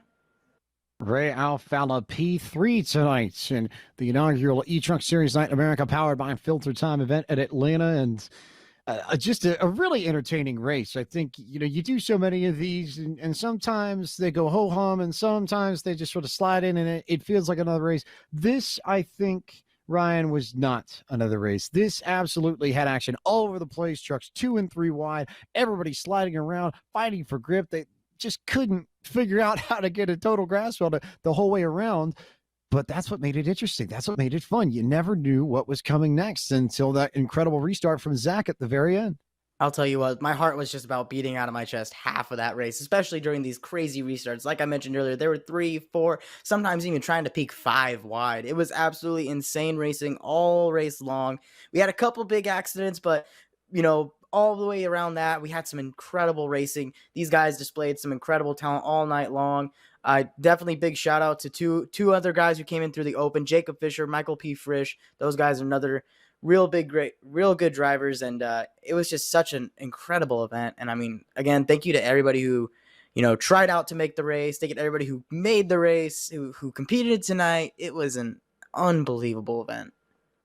Unbelievable event all around. Davey Siegel, how about that? I think we heard Haley's thoughts on iRacing. She's a little bit green here. What about you? You're not necessarily most associated with iRacing, but if this is sort of an advertisement for the kind of competition iRacing can produce, I think it won't be too long before we see you back here again.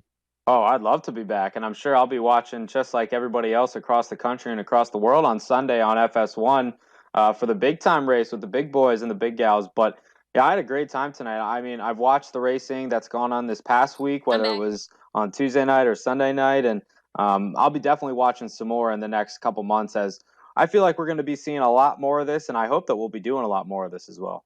Haley's back. She's so excited. She jumps in right there. But yeah, Haley, have to turn to you. Same sort of thing. Green to iRacing, new to it, but in the need of some live racing content. And I think we got some tonight, 2 wide, 3 wide, all over the place. It makes you excited to see more Truck Series racing and more eTruck Series nights in America, powered by FilterTime, no? 110% for sure. I think I'm definitely going to go. I've never really watched a full iRacing race before, and to be there for the first time on the broadcast booth, it was a lot of fun. I'm definitely going to come back to watch a few more races. Jacob Seelman, you've been around this game for a long, long time. You've seen some pretty good races. This one, I think, though, it stands out to me. How does it stand out to you?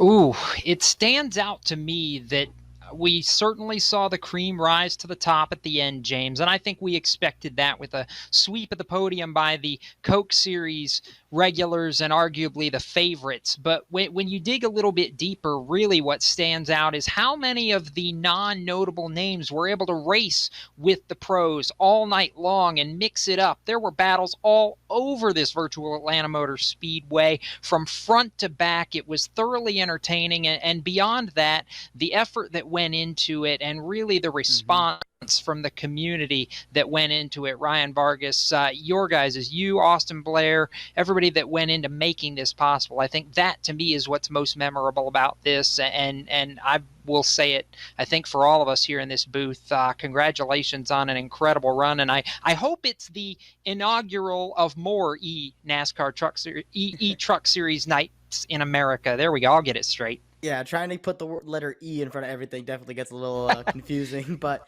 no, I mean, this whole deal has been put together so almost flawlessly. I shouldn't say almost flawlessly. There was plenty of flaws, but with how quickly it came together, I mean, just the sheer amount of support this race got, being able to be broadcasted by iRacing and by you guys and Speed 51, all the broadcasting partners, the sponsors, it's such a huge deal, and it's been absolutely a blessing. So again, I just can't say it enough. Thank you to you guys. Thank you to all the people watching. It was an absolute blast on my end.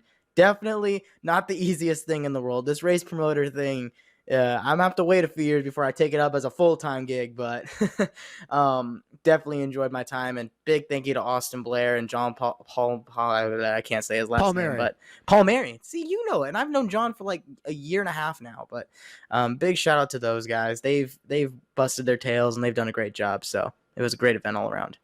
It started with a tweet. And then we asked, need a broadcaster? And it snowballed to this and ended up with a very entertaining race all around. And can't thank all the partners involved with tonight enough. FilterTime.com, everybody over there doing such a great job to hop on board here. Bar Visuals, Worldwide Technology Raceway Gateway, Carolina SimWorks, Elliott Henderson Graphics, Lee Falk Racing, the Cranio Care Bears, Faces, the National Craniofacial Association, everybody involved with this, making this possible. Kudos to everyone for coming together on such short notice for a truly community-funded empowered event that I think exceeded all expectations. Lots of broadcasting, though, coming up here across iRacing's network, across Podium Esports. We've got PCA Sim Racing from Virginia International Raceway tomorrow night, 8 p.m. Eastern on the iRacing Esports Network. Then Super Saturday with IMSA, the Super Sebring Saturday, which will feature so many of the stars of the WeatherTech Sports Car Championship going at it. Saturday afternoon, 2:30 p.m. Eastern on iRacing's Twitch and the iRacing Esports Network from Sebring International Raceway. And then, of course, the big show, Sunday, 2 p.m. Eastern, FS1. It is the NASCAR, or the eNASCAR Pro Invitational Series from Homestead Miami Speedway. Mike Joy, Jeff Gordon, Larry McReynolds get to call an iRacing race for the first time in their career, and I think a treat for all of us. We'll see how they got on, but I trust they're going to get on pretty well. And then more racing, of course, next week. Here we got the eNASCAR iRacing Road to Pro from Rockingham next Tuesday, 9 p.m. on Podium's Twitch channel, and then the Esports Racing League Premier Series from Homestead Miami next Wednesday night. So if you're jonesing for racing, as Haley said, you will not be for a loss of racing across the board, across Podium and across iRacing at large. But it is now time to go ahead and wrap up our coverage of eTruck Series Night in America, powered by FilterTime.com. So for Gary Sexton, John Theodore, for tonight's producer Cisco Scaramuza, and for everyone that's been up here in the booth, Bob Dillner, John Paul Mary, Austin Blair and Company, Ryan Vargas, Haley Deegan, Davey Siegel, Jacob Seelman and Company. I am James Pike. Thank you so much for watching tonight's broadcast of eTruck Series Night in America, powered by FilterTime. And stick around, because we're going to raid Richard Childress Racing Xfinity Series driver Anthony Alfredo here in just a moment. Fast_Pasta is the place we're going to head, so stick around. You're going to see what Anthony's up to. He's iRacing, I believe, at Homestead Miami, if I caught what I saw correctly just a few moments ago. So stick around, see Anthony, and we will see you all later. Keep it off the wall until we meet again.